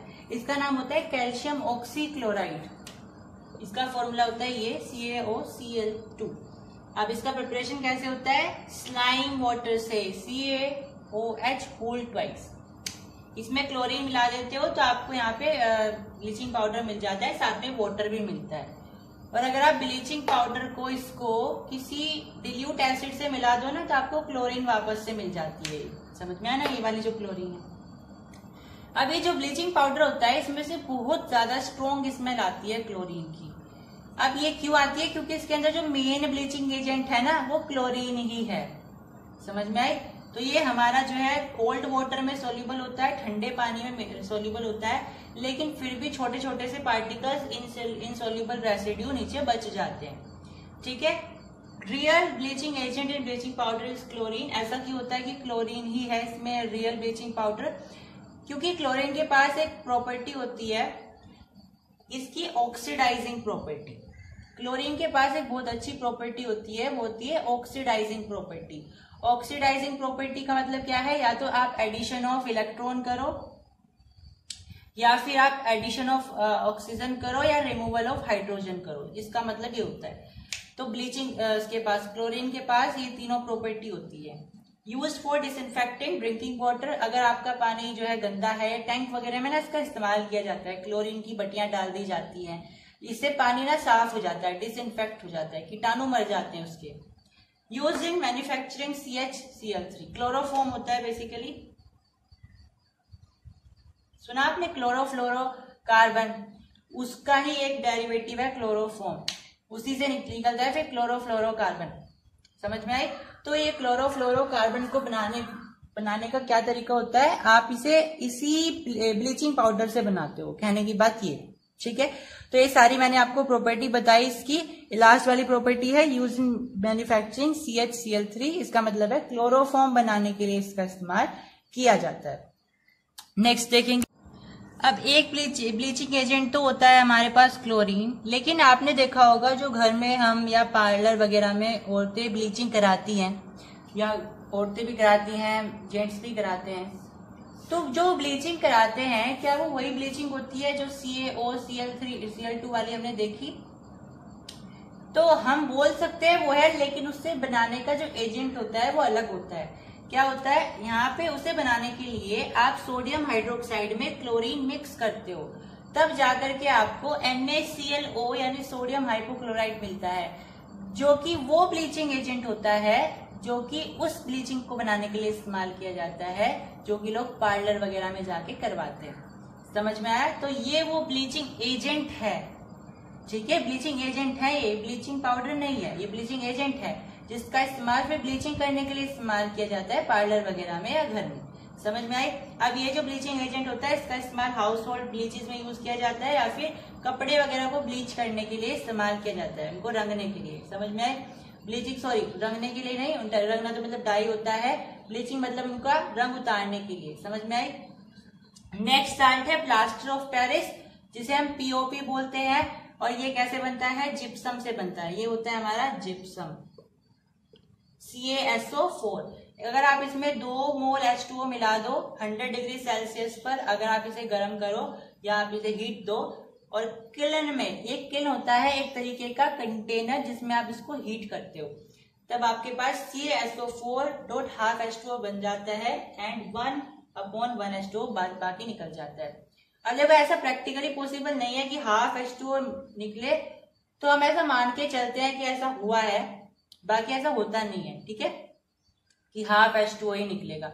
अब ये नेचुरली ना यहाँ से निकल जाता है, नेचुरली इसमें से हाफ ही निकल जाता है। समझ में? हम उसे मान करके चलते हैं कि ये हाफ है। इसके पीछे का क्या लॉजिक है वो भी हम आगे देखेंगे अगली नेक्स्ट स्लाइड में।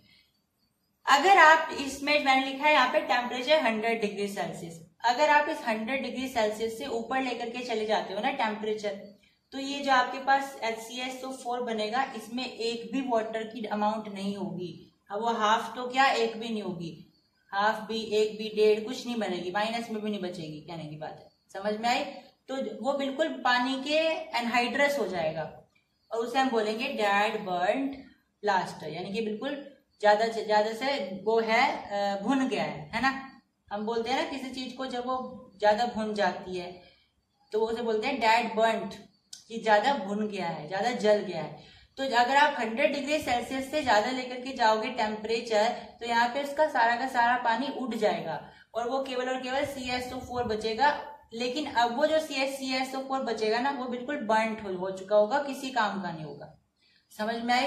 अब हम देख रहे हैं इसके पीछे का लॉजिक क्या है, जो हमने बताया था ना हाफ H2O क्या है, हाफ ही क्यों लिया, ठीक है। अब इसके पीछे का लॉजिक क्या है, जो हमारा पीओपी होता है उसका जो रियल फॉर्मूला होता है वो 2CaSO4.H2O होता है, लेकिन कन्वेंसी के लिए हम इसे लिखते हैं CaSO4.12H2O।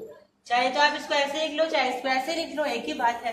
तो मेनली 2 मोल लिए जाते हैं, पर क्योंकि हम स्टार्टिंग में 2 ही लेकर के चलते हैं वाटर के मॉलिक्यूल, तो बाद में फिर हमें यहाँ पे हाफ लेना पड़ता है। अगर आप वहां पे 4 ले लो तो वहां पे 2 लिख सकते हो, ओके।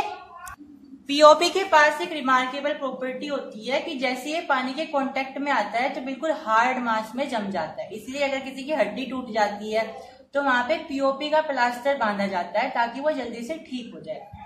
अब एक नेक्स्ट टॉपिक आता है हमारे पास, water of crystallisation. Next topic है water of crystallisation. Water of crystallisation का मतलब होता है कि किसी कंपाउंड के ऊपर वाटर के कितने मोल आ गए हैं, ठीक है। जैसे यहाँ पे आपने देखा CaSO4.12H2O, तो इसका वाटर ऑफ क्रिस्टलाइजेशन कितना आया, हाफ आया। ऐसे अगर मैं कहूँ FeSO4.7H2O, तो इसका वाटर ऑफ क्रिस्टलाइजेशन कितना आया, 7 आ गया। Is it clear? तो यहाँ पे हमारा चैप्टर होता है finish. Hope you have like this session and subscribe the channel. Thank